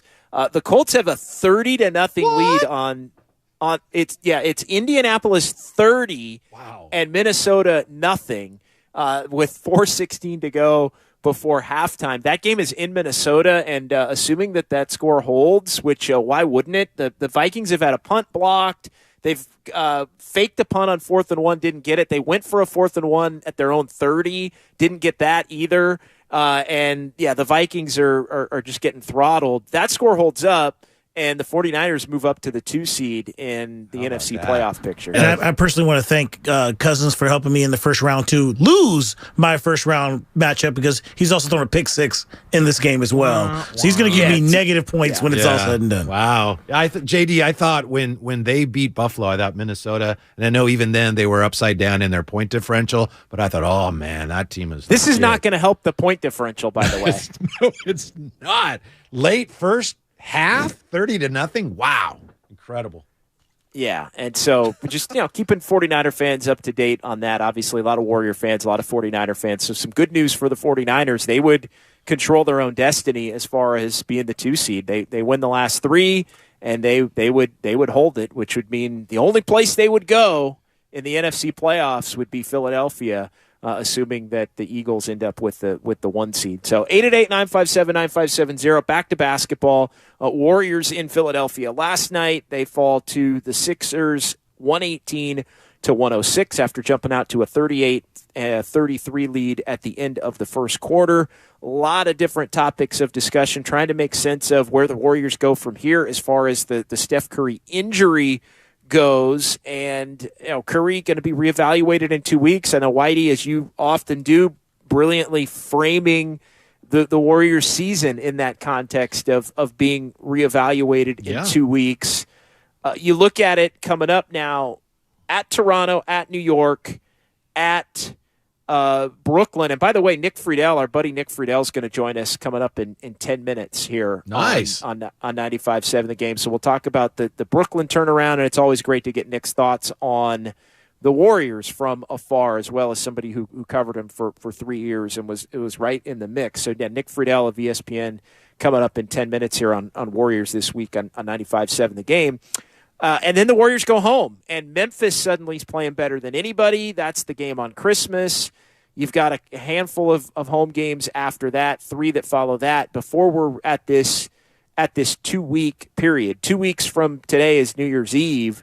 So the Warriors right now, that's 7 games that the Warriors have between now and New Year's Eve. Again, Toronto, New York, Brooklyn on the road. Then they come home for the Grizzlies, Hornets, Jazz, and Blazers. So 7 games here in the next 2 weeks before the reevaluation point for Steph Curry. What is realistic to expect for the Warriors over the course of that time frame, Whitey? I don't know. I'll steal a page from Steph's book, because I know, and you were probably in the room when he was asked about it. So do you guys have to stay at 500 while you're out? And he said, I'm not really going to answer that. I know you're looking for a soundbite, but they don't want to put, they don't want to throw a number out there, because then if you come up short, what do? It hinges on what else is going on. I think more important is how quickly he recovers than how they do. Obviously, they go hand in hand.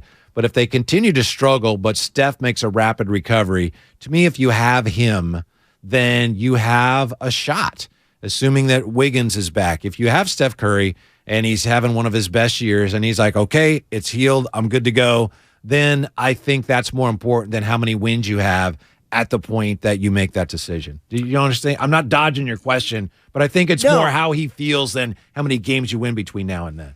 Well, I look at it as this: like, you're 14-16, and I'll just kind of parse through it right away. Like, I think you got to figure out a way to get one of these next 3 at that point. So, just getting one of the next 3, you come home, you're 15-18. That doesn't feel like you're all that separate. Like, to me, the difference between 15-18 and 14-19, that feels significant, right? It's 3 games under versus 5. You've got a bunch of home games coming up. If you come home with those 8 games and you're 5 under, that means you could go 6-2 and you still wouldn't be 500 at the end of it. And that's, whether Curry's back or not back. I mean, I think there is some thought that he may not even be back until after that homestand.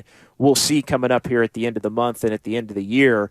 Whereas, to me, it's you got to figure out a way to get one of the next 3 and then you need to come home and try to get a couple of those. Like, you just don't really want to get anywhere beyond about 3 games under, because I think that gives you a chance to where if you're about 3 under and then you can have, let's say, a 15-game stretch where you can go 10-5, 11-4, something like that, then you're over 500 and you're feeling like you got something to play for the remainder of the season. So I do think getting a handful of wins here, 3-4 in the next 7 is important. But that being said, I mean, the Warriors were, when they were whole, nothing more than a barely 500 team. So to think that this team is going to be better than 500 in a stretch where they don't have Steph Curry is just, in many ways, it's unrealistic, which is why I guess I'm letting you off the hook for not really giving me a firm answer.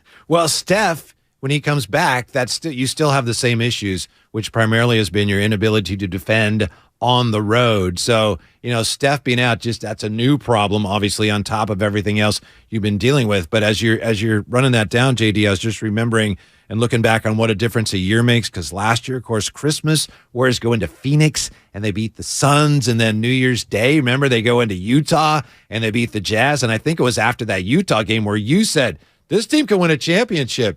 And maybe in some ways, that not letting anybody off the hook or making excuses, the Warriors in some ways this year, they're still paying a bit of a price for the energy that it took last year to win, to overcome everything they had to overcome to win that championship this year. And we'll see how quickly they're able to get Steph back on track here and see if they can be in position here where we can all realistically say this team still has a shot. Because right now, I don't think you can say realistically that this is a contender for an NBA championship.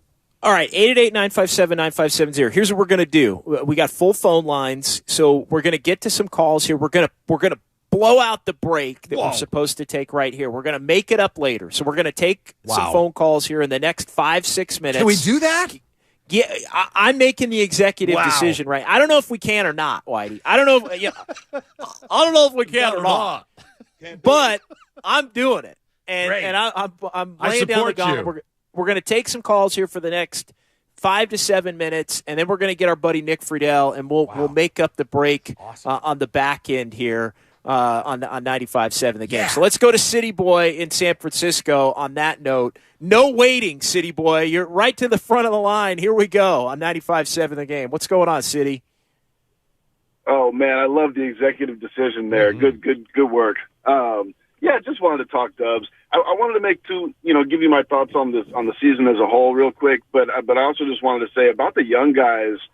When I look at, I don't even care about how they develop and how good they're going to be. I really want to get one more championship out of this core. I mean, Steph Curry is literally, you hear people talk about him who aren't even big Warriors fans admit he's a top 10 player of all time, and he could be a top 7 player of all time if you want to put him that high. But the point is, you only have one shot at this to win these chips, and you got to go all in. Because when I think about, look at Denver, right? You have Nikola Jokic, you have Jamal Murray, you have Porter Jr., and how long did it take for them to develop? A little while. They're still not really a championship contender, and they haven't been the entire time. I mean, Poole, Kuminga, Wiseman, these guys aren't as good as those guys. Like, once Steph goes away, once this core is blown up, this team could, if they develop, sure, they could be a 45-win team, a 50-win team. They're not a contender. I would say throw caution to the wind. Trade these guys if you can get a decent trade. I mean, I don't, you got to make, it has to be worth it. But if there's something out there, you got to do it and go for it. I think this team, needs to look at trying to be 500 or so by the All-Star break and go on their run after that. And that's kind of my take on the season, because I think they can win another chip, but they look awful right now. I think they're going to lose, say, 7 out of their next 10. I think you got to look to try and be 500 at the All-Star break, and try and play really well after that, and make it into the playoffs, hopefully as a 6th seed or better. So. Yeah, no, thanks for the call. Good stuff from City Boy. Let's go from City Boy to Cliff and Vallejo next here on 95.7 The Game. What's going on, Cliff? What's going on, guys, man? Top of the morning to both of you guys, man. You guys got a beautiful show this morning, man. But I want to kick some ghetto fabulous game to you guys, okay? You guys are questioning about why you can't watch this and why you can't watch that. As I spoke before on this show or on this radio station, I'm an experienced TV technician. So I don't pay anything for any kind of video media information in my house, okay? Number one is because I have a roof antenna on my house, so I get all my local channels there. Okay. Before, I was doing the Fire Stick where I jailbreak them. I get the Fire Stick and we get everything we need to do. But now there's a bigger monster out there in the game, and it's called the Super Box. You get the Super Box from Walmart, okay? Okay. I get it for probably about $250. You could get it for probably about $350 if you go through the register, okay? I'm going to just leave it like that, okay? But did we lose? Did we lose him? I think we lost Cliff. I think the we lost powers Cliff. that be shut him down. Yeah. I hope there weren't some illegal activities Cliff was discussing here, because I was taking notes. Cliff from Vallejo? Come on, everything's above board, no question. Thank you. Especially the part when he says, "Yeah, you can get it through the register or not." Look at my baby. Well, yeah, I mean, obviously. Yeah, obviously. It fell off the truck in the back. All I know is I just want to know what I'm up against on a night in, night out basis. Like, there's nothing, like, I don't really care what the rules are, Whitey, as far as this TV thing goes, but I just want to know, hey, can I watch it on ESPN tonight or not? Can I watch it on TNT tonight or not? Right. I'm always listening to Tim and Tom or Tim and Jim on the radio. Like, that's a component to it. But I do, you know me, I've always got 3-4 different feeds going on at once, and I like to hear what people are saying, but I just want to know what I got on a night in, night out. Like, I want to know when the game's on ESPN, can I watch the ESPN feed? Mm-hmm. Because some nights you can, and other nights you can't, and it's never dictated anywhere, and I always plan on watching one, and sometimes you can. And there is a letdown in that moment, yeah, Whitey. I know, letdown. You tell me about it. I can't watch Clipper games at my house. They're blacked out of my house. Well, that's fine. I have no idea what that's about. No idea. None. That's fine. Yeah. Let's go to Chris Cross in the city next here on 95.7 The Game. We'll get Chris Cross and D, and then we'll talk to Uncle Nick. What's up, Chris Cross? What's up, fellas? How you guys doing today on a beautiful Saturday? Good. So I got a 3-part question, if you guys don't mind. I won't take up too much of your time. First question is, obviously, Dubs are, on the up and down scale right now. First question is, do you guys think that based on how the Warriors look right now, are they a championship team? First question. Second question is, if they're not a championship team, what changes do you think that the front office should make at the end of this season? 2, and then 3, what is up with front office and Bob Myers' contract? Why is this thing lingering so long? Great questions. Thanks for the call, Chris Cross. We'll get into the Bob Myers deal. That's something I had jotted down to talk about today, and the report that came out, a week ago Saturday. So it was right after our last show before today, Whitey, from Woj, that, nothing necessarily nefarious going on or anything, but just making note that Bob Myers' contract is up at the end of the season, and he's currently unsigned, and where does that leave the Warriors moving forward? That's something to bookmark, to come back to, I think, Whitey.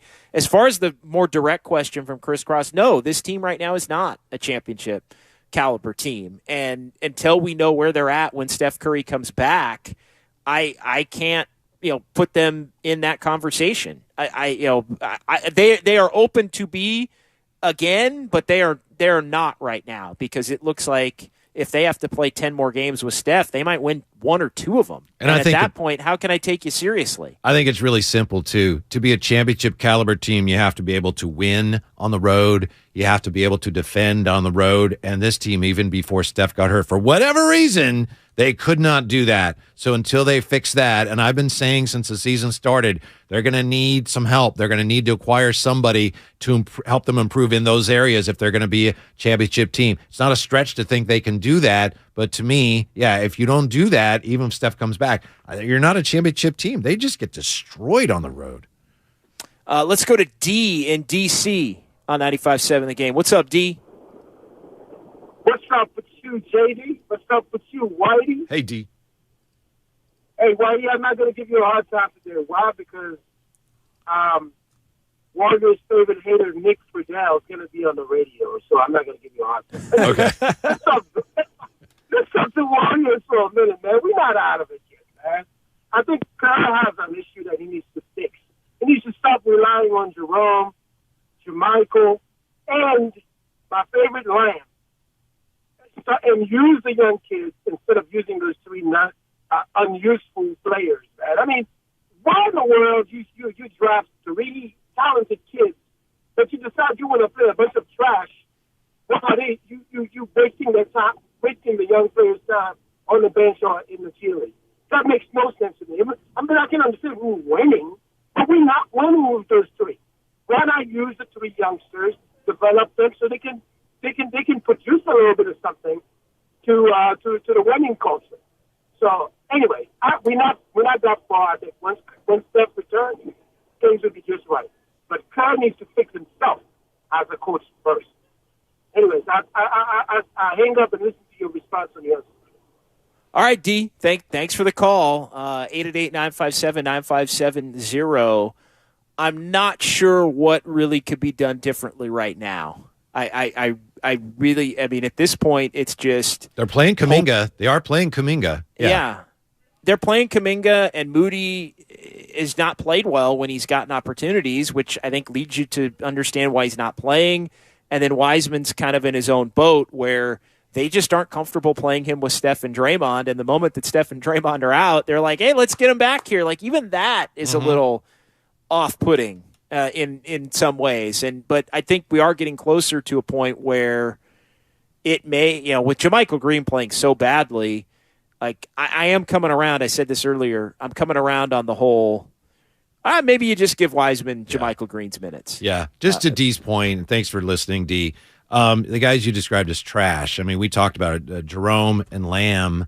Yeah, I know that they don't have the pedigrees of guys picked in the first round, but Lamb especially has played. I didn't even know who he was. He's played really well, and both of them, Lamb, as we said, he's not really the same position as Moody. Lamb's a little bigger, but both those guys, trash or not, they've played better than Moses Moody, and that's why they've been playing, and Moody hasn't.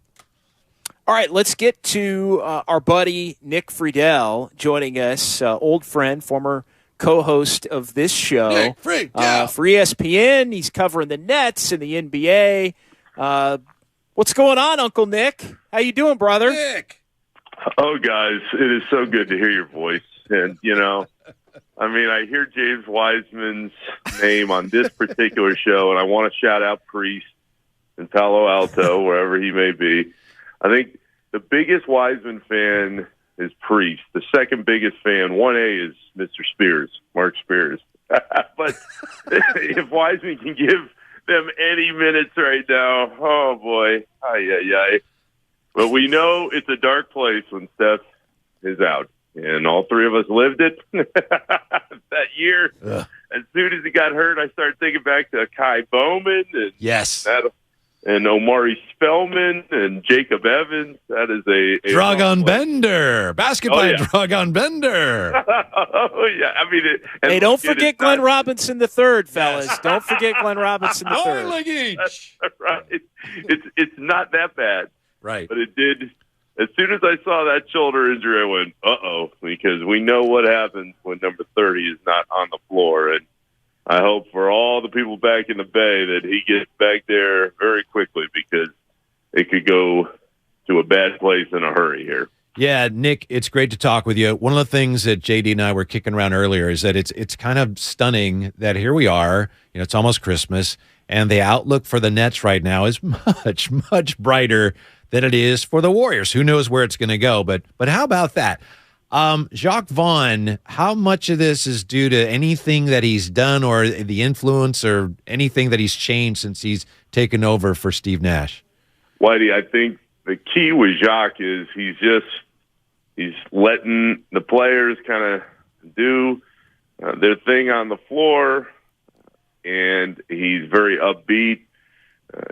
Kevin Durant has mentioned that he's coaching a little more day to day than I think Nash was. But to be fair to Nash, everybody's like, oh, Jock has this great personality, and he's always clapping, and he's trying to get the most out of the guys. That's exactly what they were saying about Nash years ago when he took over. So I think this is far less on Jock and far more. The Nets are in a very, very easy part of the schedule. They've gotten some confidence because they've been putting some wins together. Kevin Durant's playing like the MVP of the league. Kyrie, we know what he can do when he's on the floor, and there are no distractions off the floor. That move he made last night, guys, at the end of that Toronto game was unbelievable to get that game winner. So this is a team that has a bunch of talent. They're playing well together. They're finding an identity. I think that's important. But Whitey, I don't think this was a coaching change that triggered what's going on right now. They've beaten some teams that didn't have their key guys. They've taken care of business to their credit. I'm just not buying the Nets as a long-term title contender still, given everything that we've seen that led up to this point. Nick Friedel joining us here on 95.7 The Game as the Warriors are going to take on the Nets to cap the 6-game trip on Wednesday. And I know, Nick, you were in Toronto last night where Kyrie hit that game winner. That's where the Warriors go next. They're in Toronto tomorrow in a game that you can hear here on 95.7 The Game. But why do you think it's not maybe sustainable for Brooklyn? Because I'm looking at them now, 18-12, and I'm thinking, man, the Warriors would die to be 18-12 right now. It would put them, third in the West and feeling like they've got action. Why is it different from Brooklyn? Because it seemingly does look like they've righted the ship here and have a record good enough, worthy of the accomplishment. Yeah, the thing that scares me, and it's funny, guys, because I think back to all the conversations we had a few years ago. Like, oh, man, what happens if Kevon Looney goes down? It's like the Miles Turner questions about where he may fit. They've gone from the Bay. Now they're in Brooklyn. Is there some way they can get another big man? What worries me is the construction of this particular roster, because Nick Claxton has been very solid down low for this group, but he's really the only big guy. They've been running Simmons out there, and he's still trying to shake off a bunch of rust in his game because he was off so long as he waited for that trade out of Philadelphia. But it just doesn't strike me, JD, as a team that can let KD and Kyrie do all that they're going to need to do to get them through night after night after night. This team absolutely can win a playoff series. I think that with Kevin playing at this level, staying healthy, that you can't just erase anything on the table because he is still that good. I mean, he's on the Giannis Steph level, guys. He's what we saw a few years ago in Oakland when he was on the floor with the Warriors, and he was playing so great before that Achilles injury. But I just don't buy that in a playoff series with the way everything is constructed that they'll be able to win. So the next question, as it always is okay, well, what move could they make? And the issue there is, unless it's Joe Harris and a team sees value in him beyond just this year, I don't know what kind of assets they're going to have that's going to make them a viable destination for another solid impact player, and a team's going to want to make a move. So it's less about what Kevin and Kyrie are doing and much more about, I just don't know if the rest of the roster is built for some kind of long push in the postseason.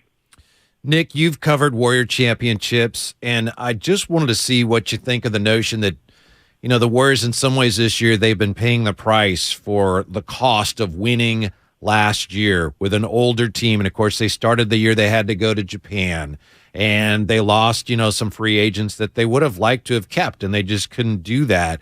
You know how hard it is for a team to win a championship. You know how hard it is for a team to come back the next year and compete again. To what extent do you think the Warriors have suffered, if you will, a championship hangover in the early part of this year? Waddy, I think that's a huge part of it. When I watch them from a distance now, and I still talk to some of my friends in the organization, when you are playing that many games for that many years, and of course with Steph and Draymond especially, but Clay coming back with Looney, when you played over and over and over, and you're trying to now add these new pieces into what you have accomplished, I don't think that can be overstated. And Kerr has said as much.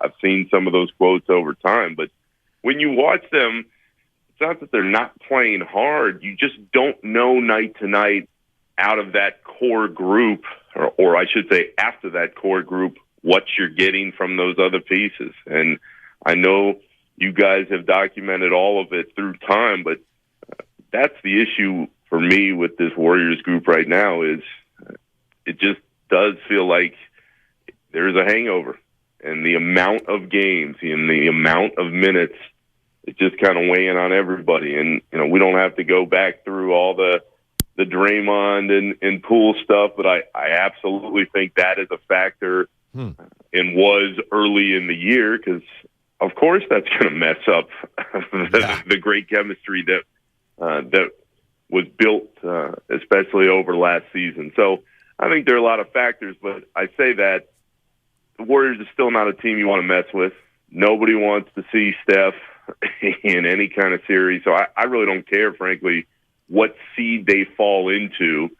They are the big brothers of the NBA, and you don't want to mess with a team that has that type of mentality that has Steph Curry, assuming that he can get healthy over these next couple months and be ready to roll, and get Clay continuing to knock all the rust that is still there, because, we could go up and down the roster.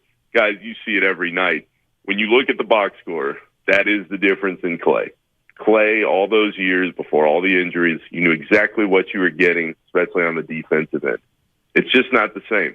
And it's a harsh reality of the game and of injuries, but when you watch the Warriors play, that's the toughest part of seeing this iteration of the group, because the Clay that was so solid and so awesome on so many levels night after night, it's just not that same guy anymore. Nick, I want to ask you about Bob Myers. The report from Woj last week is the Warriors are playing the Saturday showcase game against the Celtics, and the report comes out, and it was nothing really major other than just noting the fact that, hey, Bob Myers is unsigned. His contract's up. He's unsigned. What's your read on that when you hear it? Because it was something that I honestly probably should have been paying a little closer attention to, and hadn't, and then it pops back up, and it starts to make you think back to the end for me of the 18-19 season and the last time that Bob was extended, and just what a thoughtful guy he is about just the big picture of life in addition to the NBA. And I'll be honest with you, Nick, it made me think not that he's unwelcome by any means, but maybe he's considering just moving on of his own volition here. JD, you and I had the same thought. When you've won at that level and you have done things in a way that is so viewed upon so highly across the league, the mental and emotional strain. And I talked to Steve Kerr and Steph and Bob through the years about exactly that. It's so high on everybody. It's so high. And when I first saw that, I absolutely was surprised, only because, guys, I mean, you know this, but I've now lived it. I've lived before the Warriors in my own career, after the Warriors in my career. I can only tell you over and over and over that in order to win on the floor, the talent is always going to be number one, and a player like Steph is once in a generation, incredible. But in order to win consistently, you have to have buy-in and have everybody on the same page, top to bottom. Starts with Joe Lacob and the money that he has continued to spend to build up this team. They are the shining example in pro sports for how to not only build with a core, but continue to add to it and pay the players what it's going to take to keep them long term. But so much of that success behind the scenes is due to Steve Kerr and the way that he leads this group, and it's due to Bob Myers and the relationships that he has built, not only with Steph and Draymond and Clay, but across the league.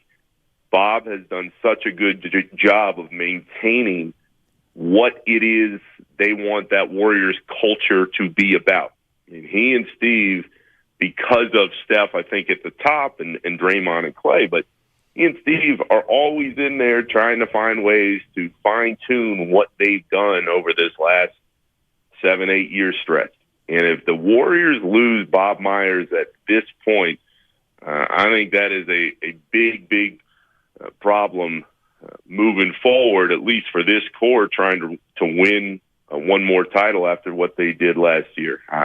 I am surprised that Joe Lacob, who has spent so much money and is so invested emotionally, financially into this group, has let it get to this point, but you never know quite exactly what's going on behind the scenes. I would just say that in my experience, Bob Myers, both inside and outside of the organization, is one of the most respected GMs in that role, one of the most respected front office people that I've come across. And if you take that out of the equation for what the Warriors have done, I think you are playing with fire there.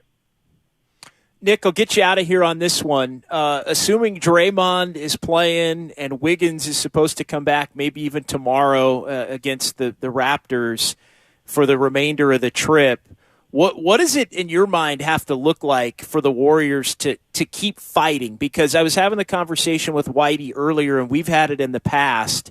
At times when things have gone awry for the Warriors here these last few years, it seems to my eye that they're a little too quick and content to kind of phone it in. And so I guess what I'm wondering is, with Steph's return on the horizon, and we know it's coming at some point, likely in a month, let's say, roughly, what do they have to do to keep that core wanting to go after another championship versus sort of packing it in? Because again, I keep coming back to, at times it's felt like, and you get the tone from Steve Kerr, like he's just comfortable. All right, yeah, young guys, let's roll with it. I love coaching these guys, and I wonder if there's ever a pull within the organization with that, where it's like, yeah, championship or bust, but then once you hit bust, it's almost like there's no willingness to even try and maintain a mid-level.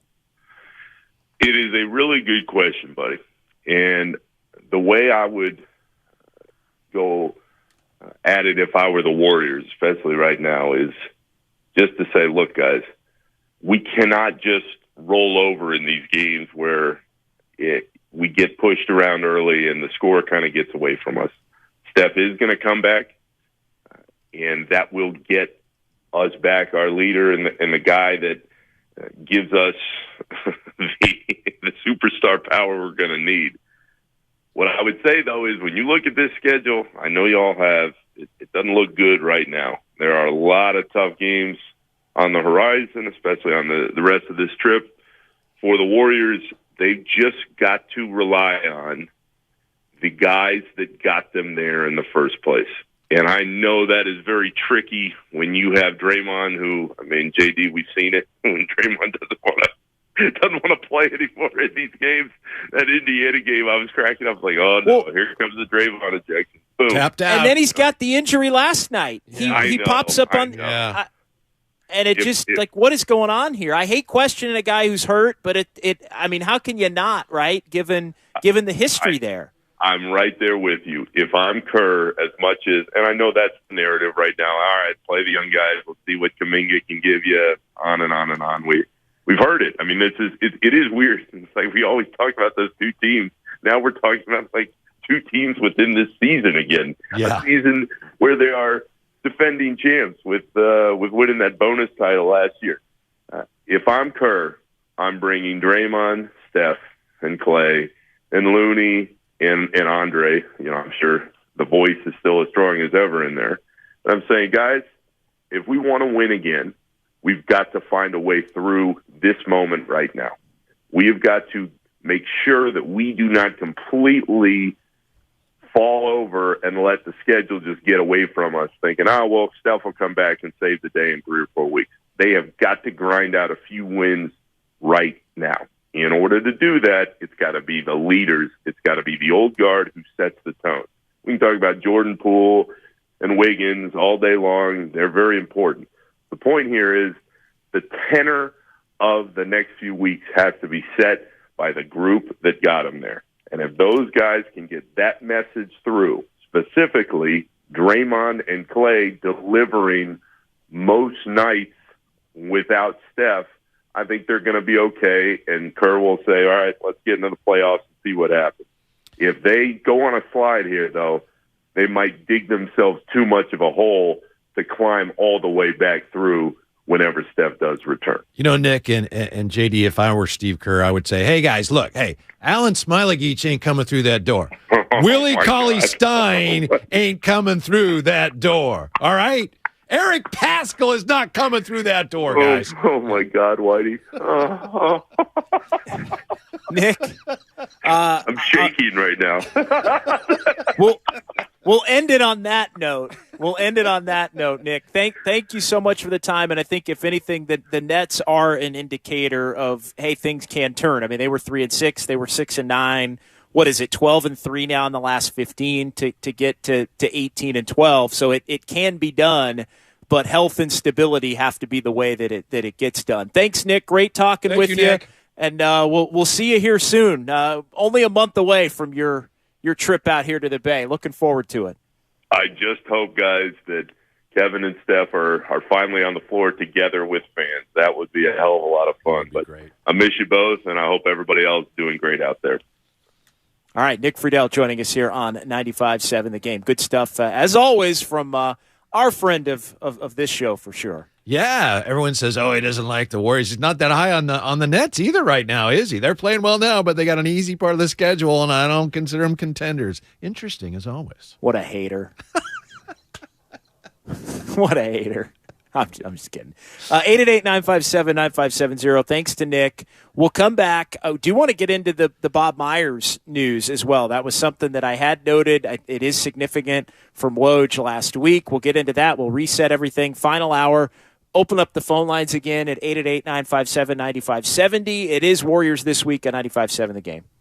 So what are you reading? I'm checking out the ratings on the new TVs, and it looks like Samsung, LG, and Sony got the best scores. Just like last year. What about those new high dynamic range TVs? They got the highest scores of all, but their prices are really high. Did you check online? Yeah, their prices were about the same. Well, there's one place where we can get a hot deal on those top-rated models. Where? At Video Only. Check out the ratings on TV stores. I see. Video Only scored better than the others. So, if you want the best deal on the best TVs, then we should take our TV ratings and head over to top-rated Video Only. At Video Only, you won't find huge stores with refrigerators or microwaves, but you will find the best deals on top-rated TVs, soundbars, and monitors. Shop around. Just make sure you visit Video Only, because if you don't, you'll be sorry. In Mountain View, San Mateo, Union City, Dublin, and San Rafael. Video Only. 'Twas almost the holidays, and all over the state, not a creature was stirring, except for, Nate. He was panicked, in need of a really good gift. Nate's a procrastinator, if you catch my drift. So off he dashed to the closest store, and there found holiday scratchers galore. Now Nate won't get a lump of coal, unless he burns the holiday casserole. Yes, scratchers from the California Lottery are great, especially for Mr. Procrastinate. So when it's time to get your gift shopping out of the way, try scratchers. A little play can make your day. Please play responsibly. Must be 18 years or older to purchase player claim. He's the best interview in the Bay Area. Splish Splash. Coach, are you taking a bath?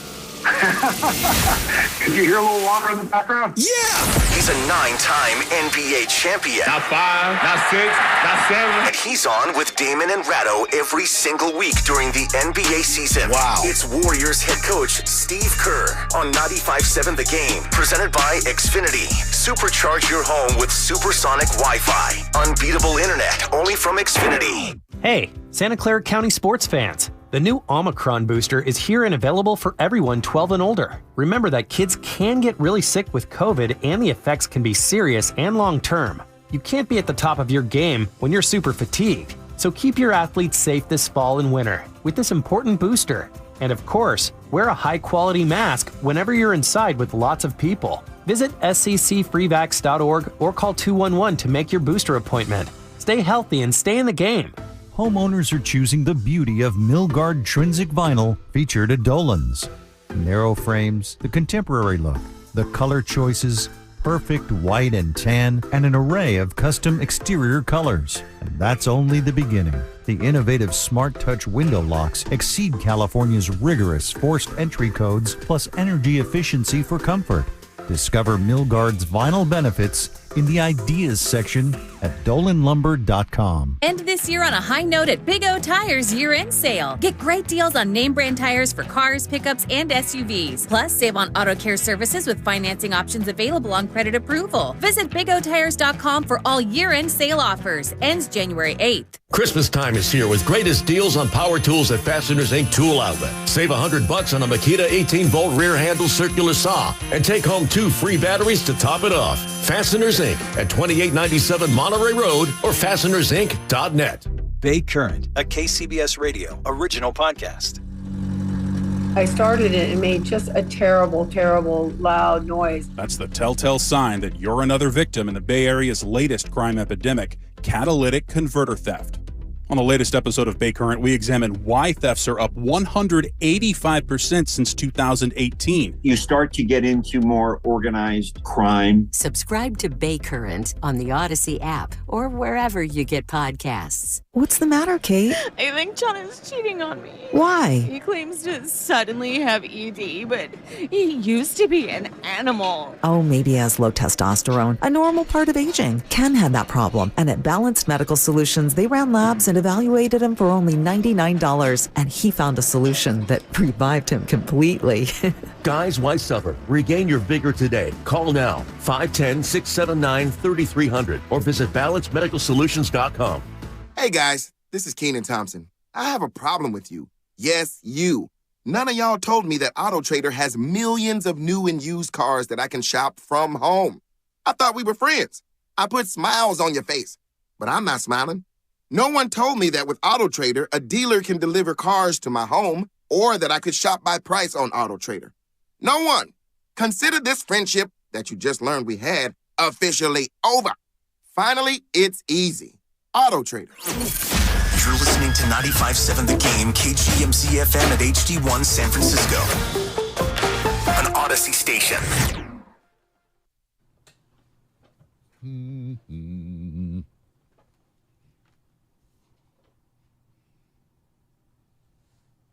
DiVincenzo back for a rebound. That's his 7th. Crosses half court. Off a Wiseman pick. Lob for Wiseman. The catch and the dunk. Wiseman slams it down. That's another donation for Rakuten, and it's a big 2 points for the Warriors. Now back to Warriors This Week on 95.7 The Game. All right, rolling along here. Hour number 3.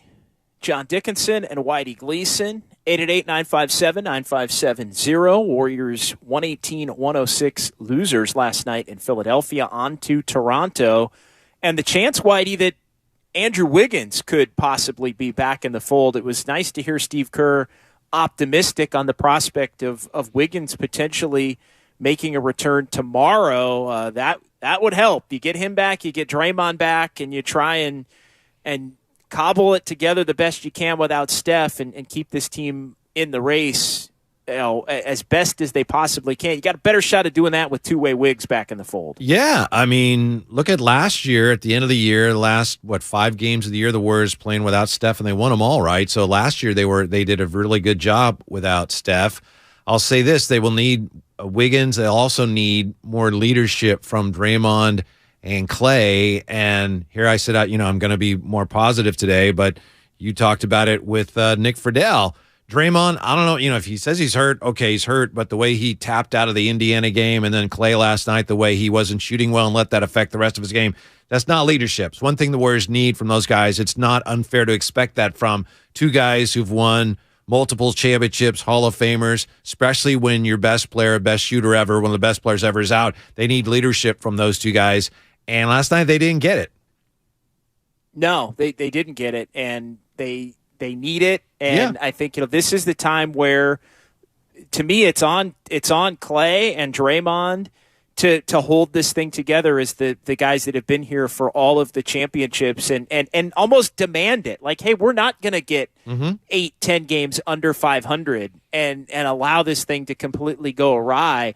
That's really something that I'm looking forward to. I mean, last night, I think you can understand you're playing Philadelphia.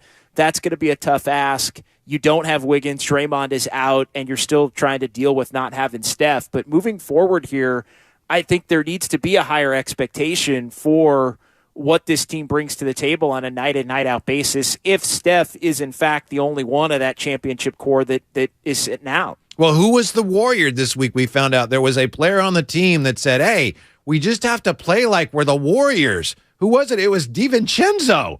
He's not the one who should be having to say that. Now, that's fine. And apparently, message received, and that's great. But you'd like to hear that type of message also coming from some of the players who've actually been here a while, who know more about what it takes to play and be the Warriors. No, and DiVincenzo, I think, is somebody that figures to play more, and he fits the Warrior style. I think he's played well. He has. Got off to the hot start. But the ball pressure defensively, the willingness to move it. I mean, he is one of those young prime. He's kind of like a Wiggins in the sense that he's a veteran, but he's still a relatively young player. And those are the kinds of players that I think really can help lift the Warriors, the in-between guys, the guys that aren't on the older end. I think Jordan Poole's in that category as well. Like, they need Poole. I look at it as from a leadership tone-setting standpoint, it's got to be Draymond, really, because he's more of the heart and soul and the vocal leader compared to Clay. But it's got to be Clay, too, because of how respected he is. Those two have to be the tone setters. And then, to me, it's on Poole and Wiggins and DiVincenzo as the younger vets that can still do some things to ride with the OG guys that have won the 4 championships. And then everybody else comes along off of that with the younger players and the role players. But really, this team has to be held up, I think, by those 5 players. And I'll even throw Looney in there with I think Clay and Draymond as well as another leadership type guy that can help stabilize this thing. Like, there is enough talent on this roster to where this team should not just continue to careen off the mountain into oblivion to the point where a month from now we're looking around asking the question, should they even try? Like, that to me should be completely off the table.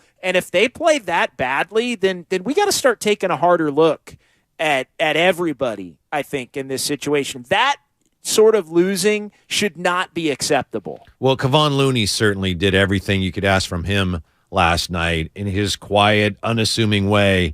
He was just outstanding. 6 of 8 from the floor. I know you ran down the numbers earlier. 9 assists with no turnovers. So it's one thing to talk about playing a certain way. Kevon Looney showed last night, provided some leadership, type of leadership that the Warriors were not able to get from some of their other veterans last night. 888-957-9570, 888-957-9570. John Dickinson here on 95.7 The Game, along with Wyatt Gleason. It is Warriors This Week. We're with you until 1 here as the Warriors trying to figure out how to navigate the next month without Stephen Curry, as he's set to be reevaluated coming up here in a couple of weeks. Also wanted to get into the report from Woj, Whitey, on Bob Myers and the note that his contract's up at the end of the 2023 season, which is this season, and there's no extension at this point to be had. What was your initial reaction to that? Because I thought maybe Bob is looking at a scenario where the time is right to walk away. Yeah, his contract is believed to be expiring in June, and it's hard to say. Maybe he's had enough. If it's the Warriors, I could understand Joe Lacob with the way he does things. You're always trying to get better, so you're looking at everything. So if somebody in a position like Bob Myers is, their contract's up, you're certainly going to look at and make sure, is he still the right guy for it? I certainly think he is, and I hope he stays around. I think he's great at what he does. I think his track record proves that. But somebody like Joe Lacob, you want to stay ahead of the curve and light years ahead of everybody. You're looking at all your options whenever you have them. I'm hoping it's simply a matter of that, like, hey, let's just make sure everybody take a breather and make sure this is still what we want before we commit long-term again. I'm hoping it comes to that. I'm hoping we just get Bob Myers signed. It's hard to say too much, JD, without knowing more. And, of course, Bob Myers just says, I'm focusing on this year. Were you surprised when you heard the word? Yeah, I was surprised only in that I had just thought, and this was my own error, I just assumed that he had another year or two on it, and that had been. But time kind of sneaks up on you, especially during the pandemic era. But my initial thought was I was not surprised, but it was also not of the thought didn't cross my mind really at all that it would be anything the Warriors were doing wrong or looking to move off of him or anything like that. To me, it would be more on him. Yeah. And I think there would be a scenario where, you go through the buildup of this team, and I'm going back a decade, the build of, Steph, who was already here, obviously, and Mark Jackson was the coach, and Clay gets drafted, and the build to the championship era with Steve Kerr coming over and all of that. And I sort of viewed it as, you go through that, you win a title, you don't win the 73 year, you lose in Game 7, then you get Durant. And I think that, those last really 5 years from 14 to 19, I could see those taking such a toll on Bob to where, maybe at that point when that's over and Durant leaves, I could see a scenario where maybe he's thinking, hey, you know what? Man, I'm wiped. Like the time is now and I'm wiped out. And not have it be that he didn't want to stick around for the tough times. But I could see like the time kind of being 19 to move on, but then Bob being such a conscientious person to think, hey, you know what? If I step away now, this is going to look bad. Clay's hurt, and we just lost Durant, and it looks like not going to be a title contender next year. Boy, that's going to be a bad look. I got to ride out some of the bad times. Like I feel like he is a good guy in that sense, like where he wouldn't want it to look like, I'm deuces now that we're going to be a 45 win team now instead of a championship contender. I'm out. So he sticks with it, and then the pandemic happens and they go through the resurgence and everything. Again, I feel like if you stuck with it and you rebuild it into a title team again, at that point you could do whatever you want as far as moving on. Like you were there for the bad times, you got them back to the top. And if you were really feeling that kind of way in 2019, now it may be in your mind acceptable to move on. Well, he's obviously, a very cool customer, at least outwardly. You hear him on with Steiny and Goo, and you see him on TV all the time. And, he's very incredibly articulate and seems like he's got everything under control. But we have no idea, I'm sure, what it's been like, the stress he's been under over all these years, building this and then holding it together. And I'm sure in some ways, if your contract's running out, you're Bob Myers, you could look at last year and say, man, that was it. That was the crowning moment. We won with all the great stars with Durant, and then we had the gap 2 years we didn't win, and then came back and won it again. Maybe that's about all I can do. So I know publicly Joe Lacob has made it clear we want to keep him, but I think you're right. I think ultimately this may come down to whether Bob Myers wants to continue to do it, and I think the Warriors have to do everything within their power to keep him around beyond this year, because that'd be a huge loss for them. 888-957-9570. A couple of text messages here before we pause. Just looking at, can't lose Bob Myers, a few of those, and a couple of people saying, and we'll react to this coming back on the other side, Whitey, from the 510, Bob Myers doesn't want to be the one to blow this up. I think that's interesting as well.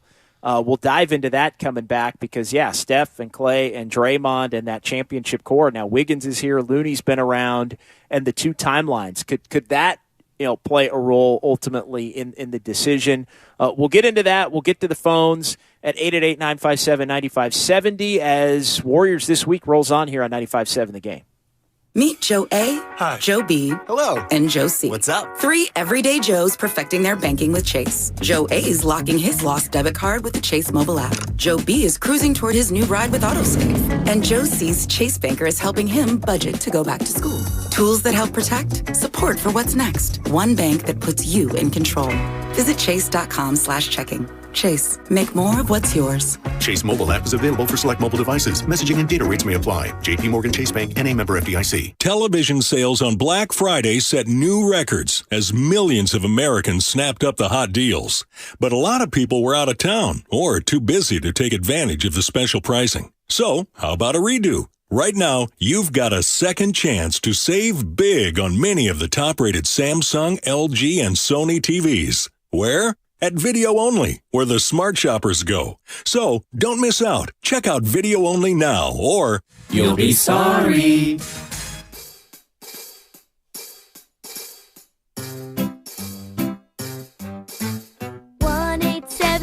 Cars for Kids. KARS Cars for Kids. 1-877 Cars for Kids. Donate your car today. 1-877 Cars for Kids. KARS Cars for Kids. 1-877 Cars for Kids. Donate your car today. With car prices at an all-time high, our donors are now getting highest receipts ever. Don't miss out for 2022. Donate at carsforkids.org and your car can be picked up tomorrow. 1-877 Cars for Kids. KARS Cars for Kids. 1-877 Cars for Kids. Donate your car today. Hurry! It's your last chance to donate for 2022. Stretch your lashes to new heights with CoverGirl Exhibitionist Stretch and Strengthen Mascara. Up to 60% longer looking lashes. It's an instant lash extension effect. Lift, stretch, and lengthen with a lightweight formula infused with biotin, peptides, and pro-vitamin B5 for strength and protection against breakage. Looking for a lash extension in a bottle? Try CoverGirl Exhibitionist Stretch and Strengthen Mascara for up to 60% longer lashes. From easy, breezy, beautiful CoverGirl. Hi, I'm Aaron, owner of California Deluxe Windows. Ever notice? When your neighbors get new windows, there is a large black eye of broken stucco, uneven plaster, and even mismatched paint. At California Deluxe Windows, we never leave a ring around the window. Why? Because we are one of the only companies in California who custom crafts every window and door to your home's exact measurements. Almost everyone else on the radio is a distributor. They grab a window from a warehouse, break open your walls, shove it in, and patch things up. At California Deluxe Windows, we take pride in our work. Our installation technique is so precise, we do not break your stucco. Your house could be covered with potato chips, and we wouldn't crack one. Call now, and for a limited time, you get 30% off your entire order and 24 months of interest-free financing. 800-874-3600. 800-874-3600. That's 800-874-3600. California Deluxe Windows. Windows engineered for life. Certain terms and conditions apply. CSLB number 774518. This holiday season, tee it up at the Golf Mart for the hottest gifts from Callaway and Bushnell. Receive up to $50 off Callaway Rogue ST Woods. And while you're there, grab a dozen Callaway Chrome Soft golf balls. And from Bushnell, save up to $75 on the Tour V5 and Tour V5 Shift rangefinders. There's also gift cards for those favorite golfers on your list. Don't miss these holiday gifts and more happening now at the Golf Mart, home of the 90-day satisfaction guarantee. Dancing crew, trip for two, nailed the final interview. Game with Doug, brand new mug. Come here, kid, give me a hug. The more you want to do, the more we want to do. New COVID-19 boosters designed for recent Omicron variants are now available. Learn about eligibility and schedule a free, updated booster today at vaccines.gov. Sponsored by Pfizer and BioNTech. At the Home Depot, we have the tools for you to give the gift of a smarter home with savings on top brands like the Google Hub, a command center for your smart devices that raises the IQ of your entire home. Or the Nest Learning Thermostat that helps you conserve energy and save on your bill.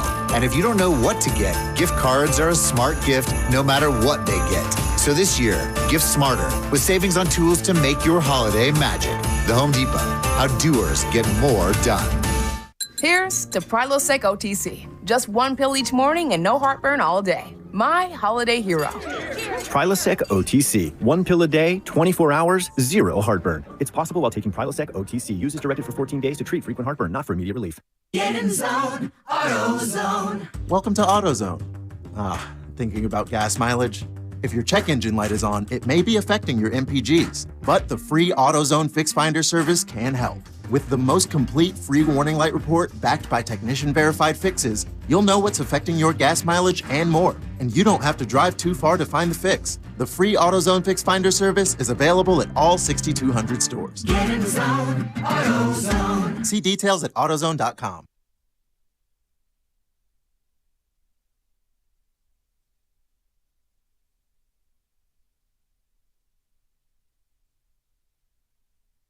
Klay Thompson pressured by Milton. Uses Looney as a screen. Looney's return to the fray. Looney lob. Kuminga with a two-hand slam. Ghosting down the baseline. His head was above the rim. Now back to Warriors This Week on 95.7 The Game.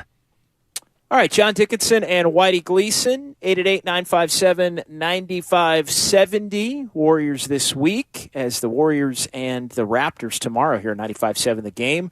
2 o'clock for Warriors Live. We love those Sunday games during the NFL season. Absolutely love them. 2 o'clock Warriors Live.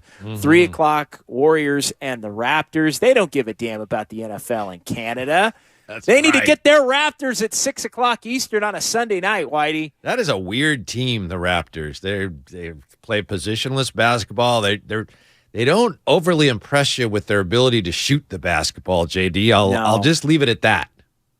No, and they've lost 4 in a row at this point. I know they lost last night. A couple of close losses. Brooklyn beat them at the end. Sacramento. Last night on the Kyrie 3. Sacramento beat them at the end a couple of nights before that in a game where they led really most of the game until the fourth quarter, and the Kings were able to eke out a 1-point win there. Kings are playing good basketball. I know we've gone back and forth at times, and I know I've been a little reluctant to believe that it's more than a mirage. I don't think... While people shouldn't be getting carried away thinking that they're like a contender or anything like that, I do think they've got a legitimate chance to make the playoffs, whether that's probably via the play-in, I think, when it's all said and done. But I think they're a little bit better than, hey, hoping they can be the 10 seed. Yeah. Which, you know what, credit to them. I think this is the best team they've had, just kind of looking around the league in the last, what would it be, 17 years? Yes, I think so. I think this road trip is something of a proving ground for them. They've got a couple of wins. They beat Cleveland. I think we talked about that. Went on a 19-0 run to beat Cleveland. They had the win at Toronto. They were in the game with Milwaukee. So they definitely, Mike Brown's had a big influence there. Their defense is trending in the right direction, which is interesting. Mike Brown leaves. Kings defense is trending in the right direction. We've seen what's happened to the Warrior defense. But I think the bottom line there, and this applies to the Warriors. The Warriors have had this with Steph. We saw this with teams like the Spurs with Duncan. And I'm not saying the Kings are anywhere near that level, but when you have a guy who's your best player or one of your best players, Sabonis plays really hard. And when you have one of your stars, I don't know that he's a superstar, but he's an all-star, and they play that hard, it raises the bar for everybody. And I think that's something that we've seen from Steph over the years, and I'm interested to see here who else is going to be doing that here during Steph's absence for the Warriors. Yeah, no question. And Sabonis has become their best player as they've played better. Fox got off to an unbelievable start, and he's been good, but he's also been out. And Sabonis has emerged as their number one player, and it's helped, I think, everybody else cohesively fit together. If they're going to have one all-star, it should probably be Sabonis even over Fox after Fox got off to that hot start. And it's interesting because Mike Brown is using Sabonis in kind of a Draymond-esque role, and they run the offense through him. Yeah, no doubt. So they are a team to keep an eye on. They are a fun team to watch, and there are the Warriors ties, obviously, with Mike Brown, who has them playing really good. They're 16-12. They're right there in the mix. I think they're 5th in the West, which, 5th could turn into 7th or 8th or 9th real quickly with how jumbled up everybody is. But, yeah, for them to go on a trip where they played a lot of these teams the Warriors are playing and, didn't beat Philly or Milwaukee. They got beat by the Knicks, but they were able to win in Cleveland and Toronto, and they handled their business against Detroit last night. So they've got a ton of home games coming up as well. Now that they're through this trip, just like the Warriors will once they get off of their trip, and so we'll see. I mean, they may make another push at some point here in that middle of the top half of the Western Conference. So let's get back to the phones, get back into the Warriors. 888-957-9570. Derek in Oakland next here on 95.7 The Game. What's going on, Derek? All right, hey John, Whitey, you guys are on a good show on Saturdays when I'm working. It's a good time for me to listen to you. But I listen to some of the other shows during the week, too. So Ray Ratto made an interesting statement about just Joe Lacob. Joe Lacob, I'm sorry. Lacob about his son one day taking over the general manager's role. So I thought that was kind of interesting. And then listening later on in the show, when it came up five best character athletes in the Bay Area. You guys may have heard this. It was yesterday.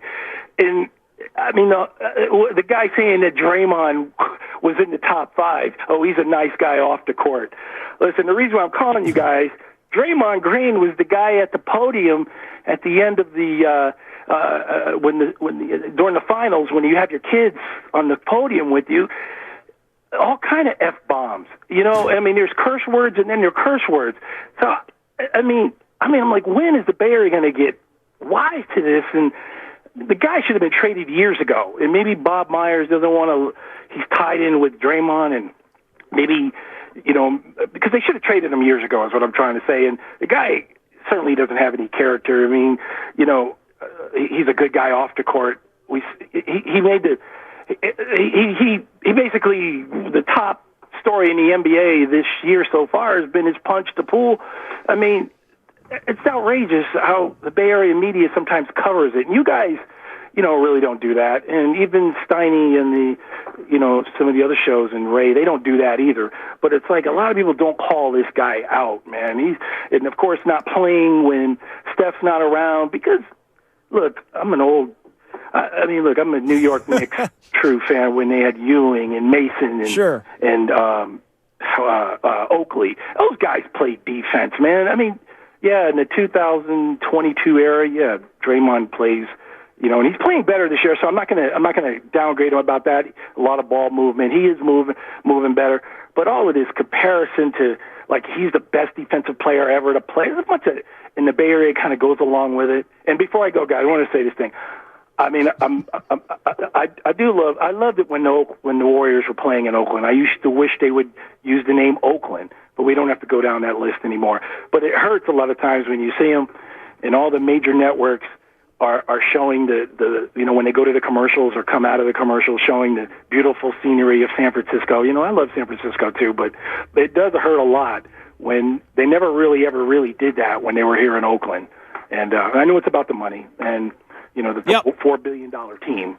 So, no doubt. Thanks for the call, Derek. I know that is something that a lot of Warrior fans are going to hang on to throughout the course of time. But is there anything you want to pick out? Like Draymond, I think is probably the thing to touch on off of that call more than anything. I'll be honest with you, Whitey, and you know where I'm going with this. The not playing stuff. And getting kicked out of the game like he did in Indiana when Steph's out and all of a sudden maybe he's going to play less because Steph isn't playing as much. That really bothers me. It bothers me more than really anything else, to be perfectly honest. And I know from a moral standpoint that may not equate, but it really bothers me, the selective competitiveness component. Two things before we get into Draymond. Derek mentioned Oakland, and I'll just say this, and you know this, JD, that Derek, you may already know about this, but in the new arena, it's been a couple of years now, the Warriors in their locker room, the ceiling of the locker room it's a replica of the ceiling of oracle because the players, they miss it too in some ways, and they understand, and they love their building, and they love San Francisco. But it's really a cool tribute to Oakland at the ceiling in the Warriors locker room. And I think it's wooden. It's an incredible work of art, really. So they remember every time they're in the locker room, they remember everything they did in Oakland. Draymond, just you couldn't win championships without him. You couldn't, no matter what you think of him, and his greatest defensive player ever. I don't think so, but he's been a great defender, and that's why the Warriors have quote unquote put up with everything. We know famously Steve Kerr years ago when he was mic'd on the sidelines. I'm so full of Draymond's bleep, but they put up with it because he's part of the very fabric of the winning culture there. He has been. And we know a lot of us assumed, I'll just speak for myself. I thought, well, this is it. This will be his last year. Then they'll move on. The way he's played this year, I don't know. Will it be? I don't know. He's that important to them. So that's why they've put up with some of the things he's done in the past that, that they haven't been happy with. He's been that vital to their success. And as far as what's going on right now, I don't know, JD. I was very disappointed that he got himself ejected from the Indiana game with that game on the line. Again, as I've said a million times, guy says he's hurt. Okay, you're hurt, but we'll see what he cares to bring to bear here as they deal with this very difficult stretch without Steph Curry.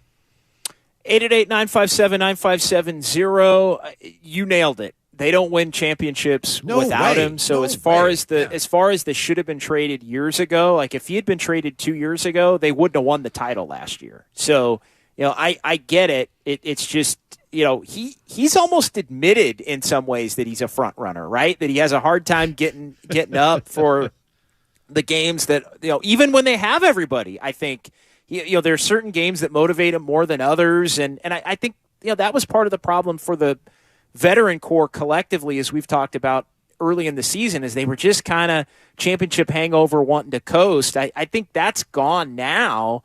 I think they shook that off when they got to 3-7. They said enough is enough, and I think Draymond was a big part of that. Like Draymond started competing and going at a high level, and they put him with the bench group, and he was 3-4 weeks ago a big part of reason why the Warriors had turned it around as anybody on the roster. So they need him, but they need him playing at a high level, and they need him playing. Yeah, it's almost like I have no idea here. I'm going way beyond my skis.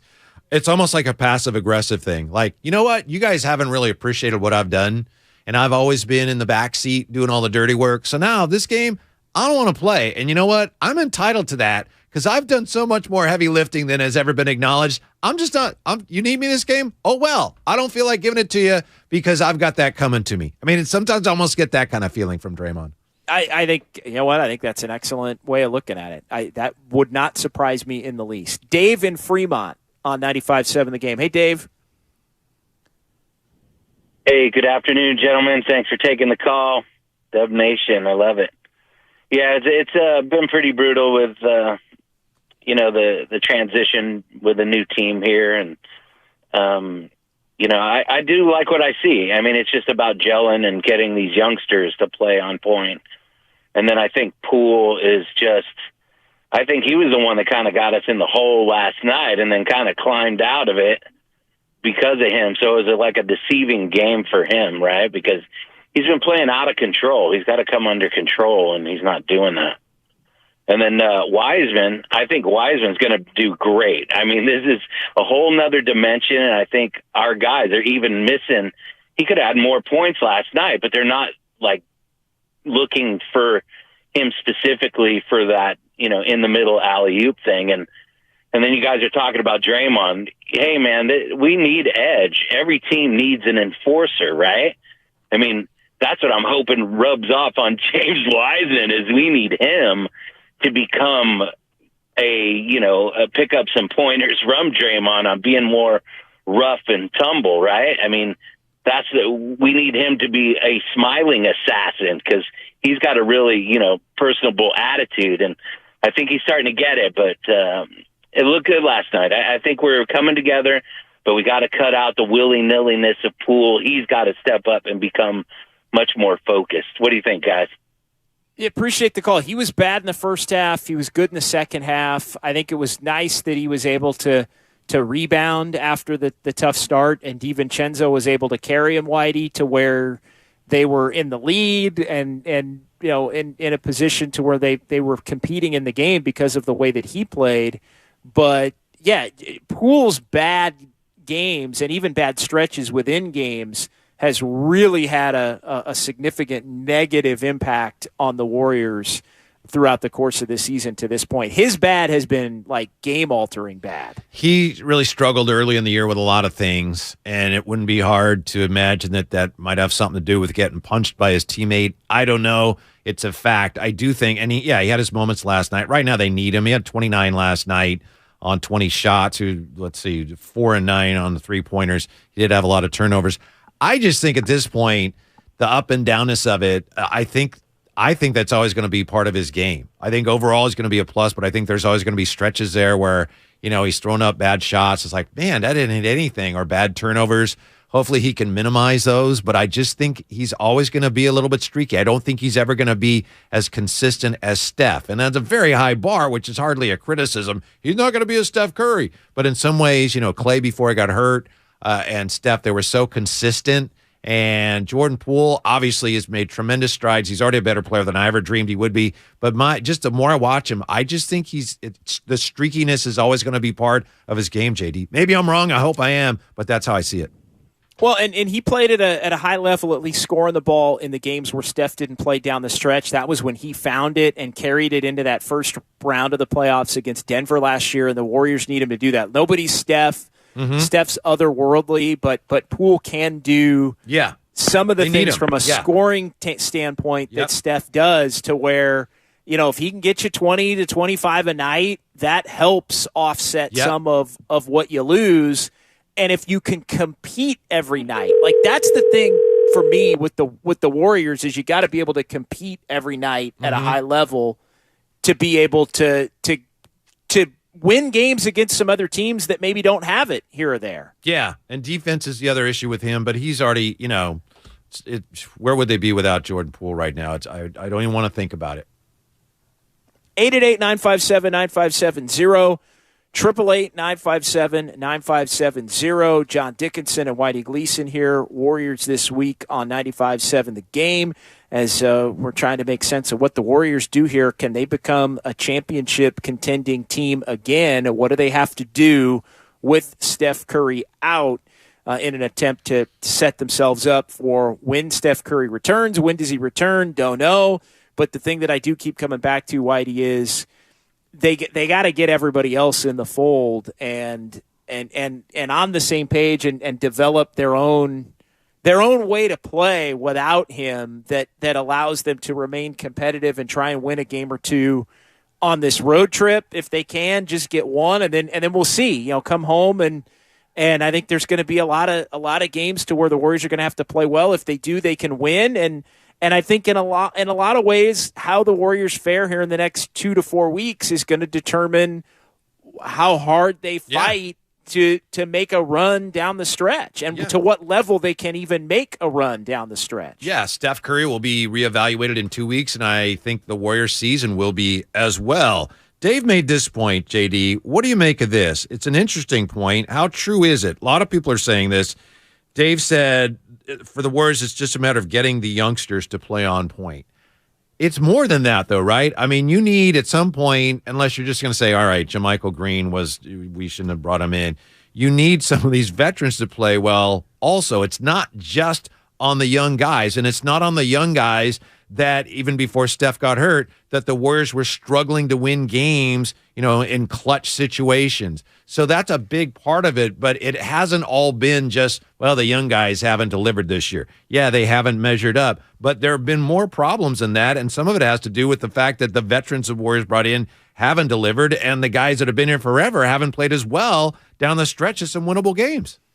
Yeah, that has been it, and I think that's part of the championship hangover too, where it's, hey, get the game to the final 5 minutes, we'll win it, and then they don't win it, and that in a lot of ways is the difference between why the Warriors were 13-11 and had to work so hard to get to 13-11 going into that Indiana game, as opposed to maybe being 16-8 at that point, or maybe being 17-7 at that point. And if they had built up even that level of cushion, then they'd be able to withstand it. Win the freaking Utah game when you're up 4 with 13 seconds to go, right? I mean, how big does that look now with Steph Curry within a week going out of that game? Like that's one that just becomes crushing, and we talked about it at the time. The fact, I don't think there was a week that went by where we didn't say, hey, the Warriors need to really keep their foot on the gas right now and keep winning, because at some point the injuries are going to come. And now Steph's out and Wiggins has been out and Draymond's banged up, and Klay Thompson's not playing back-to-backs anytime soon, and it just gets harder and harder and harder to keep yourself afloat. Mm-hmm. By the way, that game against Indiana this week, the Warriors gave up 47 points in the second quarter. That's the other thing. What's wrong with what's wrong with the Warriors? They can't defend on the road. Their defense has been terrible on the road. Why do you think that is? I'll have to get back to you on that. It's a great question. I don't know. For some reason, the depth, the lack of depth is much more noticeable on the road. Did you see the game they just played this week where it was Grant Hill and Stan Van Gundy were doing the game? It was the loss to Milwaukee, and Stan Van Gundy said, who's the real Warriors? Is it the team that beat Boston, or is it this team? And Grant Hill says, I just don't see it with this team. He said it's the lack of depth, and he said this is just right now, this is not a championship contending team. So I think the atmosphere here when they play at home tends to paper over some of the weaknesses and some of the areas of concern. They're just it's not a very strong roster. It's not very deep. It's not a good defensive team. And for some reason, I think we see the true Warriors on the road more than we do at home this year. Maybe I'm wrong, but I think this bad defensive team is more reflective of what you actually have on the roster than the way they played at home. 888-957-9570. Let's get Eric in San Francisco in here before we pause on 95.7 The Game. What's going on, Eric?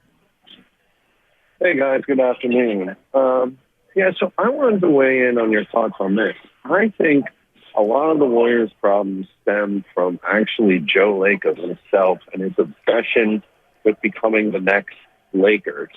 In that, when you have a championship team like we did post-19, and you get the number 2 pick in the draft, and there's not a clear number 2 pick because it's a weak draft, rather than taking a guy who has 3 games of college tape under his belt, who has physical tools out the kazoo, rather than taking like a steady player like we normally do, college player with experience like a Tyrese Halliburton.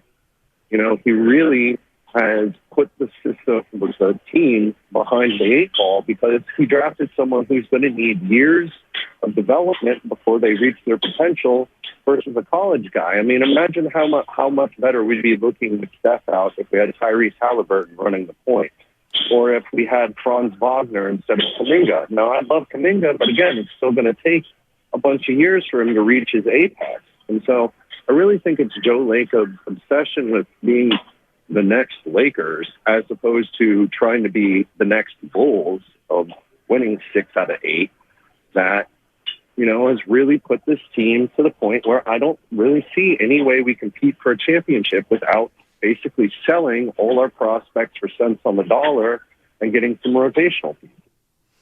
Yeah, thanks for the call. That's the conundrum. There's no doubt that is the conundrum. And look, going back and looking at what a lot of these players the Warriors didn't take have become, and fitting those players in the context of everything else the Warriors have, it ain't a great look right now. And the Warriors went with, and I don't think it's just Joe Lacob. I mean, it's the entire organization, Whitey, is collectively decided the way to do that. I don't think you can pick, say, hey, that's Joe Lacob did that versus Bob Myers or versus Larry Harris or anybody else. Like it's a collective. Mm-hmm. But they went for high-end potential stars. They went for a second potential core group. And I think part of the reason they did it, Whitey, and this is something that's under-discussed, and I want to get your take on it. I think part of the reason they did it is because they looked in the mirror and acknowledged in the moment that maybe the championship days were already over. And I think what happened was Steph came back in that 2020-2021 season as we were getting out of COVID, and he showed everybody, wait a minute, I'm still at a level where I can, just by being my best, lead a team to being a contender again. They hit on some veterans, and it all just kind of fell into place for them last year. And Wiggins made a jump and all of that. And I think they, in a way, miscalculated the fact that they had a shot to win a title again with the core that they had. I don't think there's no doubt in my mind that the reason they picked those two guys, Wiseman, Kuminga, is because, and they knew it was a risk. They had to know it was a risk. They just felt, to your point, it's like, okay, well, this is this core group at some point. We don't know how much more mileage we have out of this core group, but we want to continue to compete for championships, and this is an amazing opportunity. We have a team that still has a championship core, and we have the number 2 pick.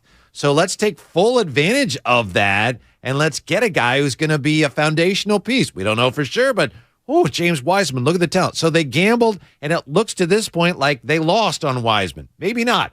I think they did. We'll see. They took a chance. Was it because they want to be the next Lakers? I'm not sure what that means. I think the caller raised some interesting points, but I mean, it was a matter of I don't know. I think there is a split on Wiseman. I think there always has been. Kuminga still, he's shown promise. I think everybody that knows basketball sees him and goes, man, this guy could be incredible. I don't think everybody who knows basketball looks at Wiseman and says the same thing. So they gambled on two guys with tremendous upside, and we'll see about Kuminga, and you can't close the book on Wiseman, but it looks like there's a really good chance that they gambled on Wiseman and they lost. And anytime a team misses on the number 2 pick in the draft in any sport, I mean, it tends to leave a mark, JD.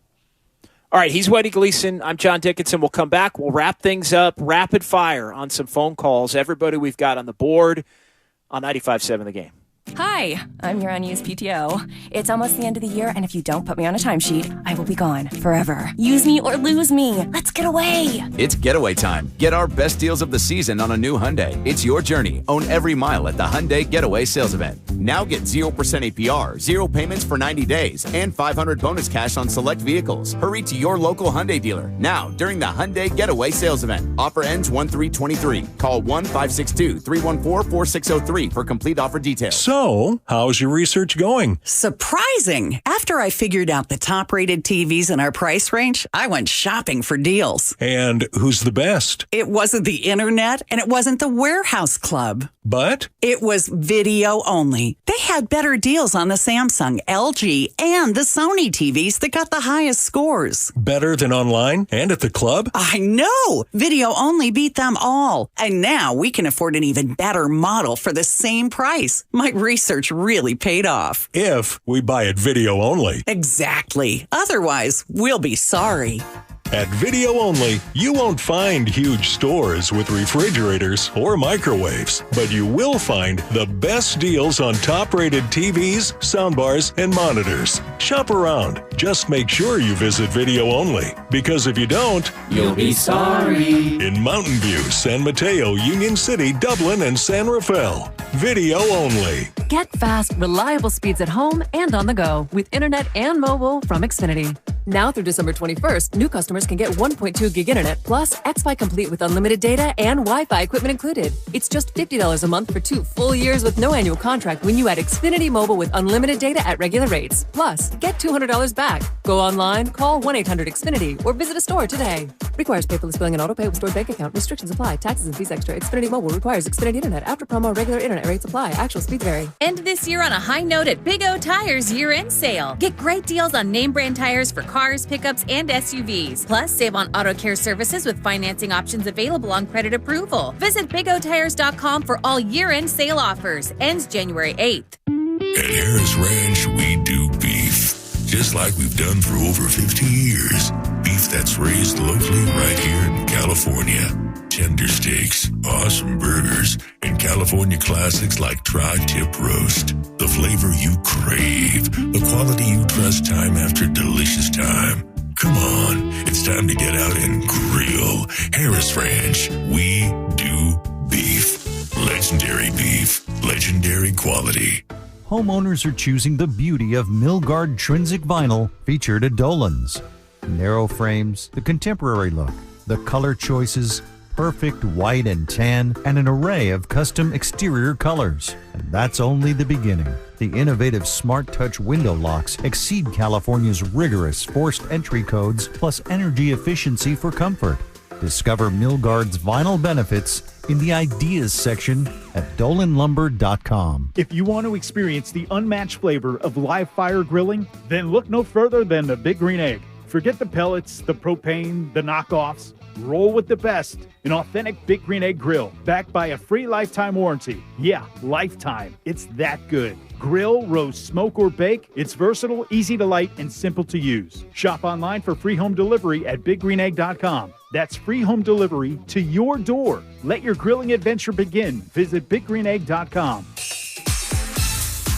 At Target, low prices and great deals mean more. More holiday joy with loved ones and more to check off your list for less. Flour, sugar, eggs, butter, got 'em. Fresh candles, extra wine glasses, new tablecloth, check. And don't forget the trusty cleanup supplies to wrap up the celebration and all the leftovers too. Deals so good, you can holiday your way. Only at Target. At Total Wine & More, save big on what you love this December with hundreds of deals. Get up to 35% off over 200 different wines and spirits, including Cabernet, sparkling wine, single barrel bourbon, and so much more. These savings are huge, and even better, they're on top of prices that are already the lowest in town. Deals this good don't last long, so visit Total Wine & More to find yours. Love what you find at the lowest price, only at Total Wine & More. Drink responsibly, B21.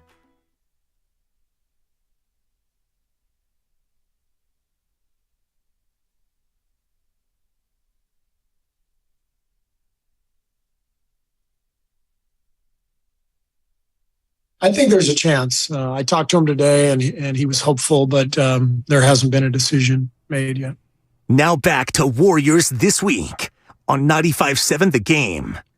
And no decision as of yet on Andrew Wiggins for tomorrow. We welcome you back in here, Warriors This Week on 95.7 The Game. But an optimistic Steve Kerr, Whitey, I think. No, not buying it. Not buying it. I hope so. And what do I know? I just know the Warriors. They tend to keep that medical stuff very close to the vest, and a lot of vague, right? A lot of vague, and maybe, and that's their right, and that's fine. Well, but I'm just not assuming that anybody's close at any point.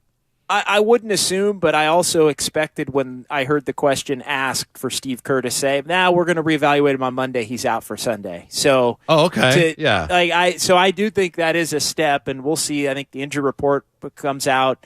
It's 5:00 local time, the day before a game, so that's 2:00. So about 2:00, 2:30. Look for an updated injury report for the Warriors at Toronto tomorrow. Let's go rapid fire here. We got 3 on the board before we hand it off to Evan Giddings and Alan Stiles, who are going to take you on into the afternoon here on 95.7 The Game. Let's go to Smooth in Oakland here. Smooth, you're on with JD and Whitey. What's going on, Smooth? Hey, good afternoon, gentlemen. Hey, you know what? I believe the Warriors are okay with not winning it this year, because I think last year was a house money year. They weren't expecting a chip. So here's the thing. When I see guys like Lamb getting a lot of burn, man, play Wiseman, play all these guys. If we're not gonna make it this year, if we're not gonna go for the chip, play those guys. So next year they'll have the experience. And if we're gonna go for a chip, I think you got to trade Wiseman, get Jakob Poeltl. You need to get a big man that can do something now while Steph and the core has some more time. But you got to. I think the front office needs to make a decision one way or the other. Thanks for the call, and I think the reason they haven't made that decision is they don't. You look at what their record was, and we've talked about it a lot. Now Steph is out, and I think the one thing they don't want to do is give the perception to the veteran players that they're giving up on the title hopes, because at that point, the veteran players for who, for what, this thing. I agree with Big Smooth, though. Just everything he said there. Yeah, I agree with him. That's why I'm going to be very interested to see how much Wiseman plays. If he's playing more and more and more, that could be an indication that they're leaning towards development over winning this year. Joe in San Mateo next year as we go rapid fire at the end of another edition of Warriors This Week. Hey, Joe. Hey guys, real quick. I think regardless, just following up the last caller's point, regardless if they're going for it or not, I think the young players need to play. I mean, a month ago, Kuminga didn't play, and right now he's probably, without Draymond, he's probably their best defensive player. Why? Because he got minutes. And Wiseman, I mean, a lot of people say he's been doing well in G League, so I just kind of sat down last night and just saw the last 2 games he played. I mean, he's got this jump hook, posting up. Nobody can stop. I think, people talk about his not playing because his defense. Like Whitey said, they just gave up 47 points without Wiseman playing. I mean, how much worse could it be? Thanks for the call. I know a lot of people, Whitey, do feel that way. It's probably the number one thing we get from the fans on the young players. It's, hey, just play them. If it's going to be the Anthony Lambs and the Ty Jeromes and the JaMychal Greens, like, what have you really got to lose? Yeah, the Kuminga one is so interesting. Joe's right, but is he playing now more? Is he playing better because he's playing, or is he playing more because he played better? To me, I still think right now he's playing more because he started playing better. Yes. It wasn't just a matter of throw him out there and then, look, there you go. You see, he figured it out. So it's trickier to me than just play him. You got to play the young guys. No, he earned the minutes and then earned the right to continue to be on the floor, which was something he wasn't doing in the first 10 games, and that's why he wasn't playing. Yep. Like, the turn for the Warriors, and look, Kuminga has since rejoined the Warriors rotation, but this thing turned basically with Steve Kerr not playing Kuminga or Moody and Wiseman being sent out. Yeah. But don't you think, JD, I know we'll get back to the calls, but Wiseman with his hook shot, as Joe said, and you know that he's got an offensive repertoire and he likes to show it off. But right now, this roster, I think if the coaches are honest with you, they're going to say most of the shots Wiseman takes, there are other people on our team we'd rather have taking him right now. And that's part of the problem with Wiseman. It's pick and roll, run the floor, Gunter spot. Yeah. It's not post up. It's not give it to him at the elbow and let him drive. Right. Because he's got a good, for a big, he thinks he's got a good handle. It's in some ways it's a lot. The mentality is kind of like Kuminga. Do everything else, and the ball will find you. When the ball finds you by the basket, put it in the basket. Yep. and that's how you do it. One final call, Bobby in San Leandro. Before we hand it off here. What's going on, Bobby? Hey guys, happy Saturday. A couple thoughts on the things you guys are talking about. One, you dropped a number 1 guy, number 7 guy, and a guy like Moody. The expectation from them is that they're going to get an opportunity to turn into a Steph Curry or an all-star type player in their career. But you come to the Warriors, you're not going to get that chance because you're being asked to be a role player in a system. That's like Iguodala coming in 10 years into his career, or Livingston coming in 10 years into their career. So there's a big growth challenge there that is unavoidable, and I think a lot of people don't appreciate what it means to a 20-year-old to be in a system. The second thing, my second point, and I think I haven't heard anybody on the radio talking about it, is we've watched the Warriors basically play sloppy, lackadaisical basketball for a long, long time.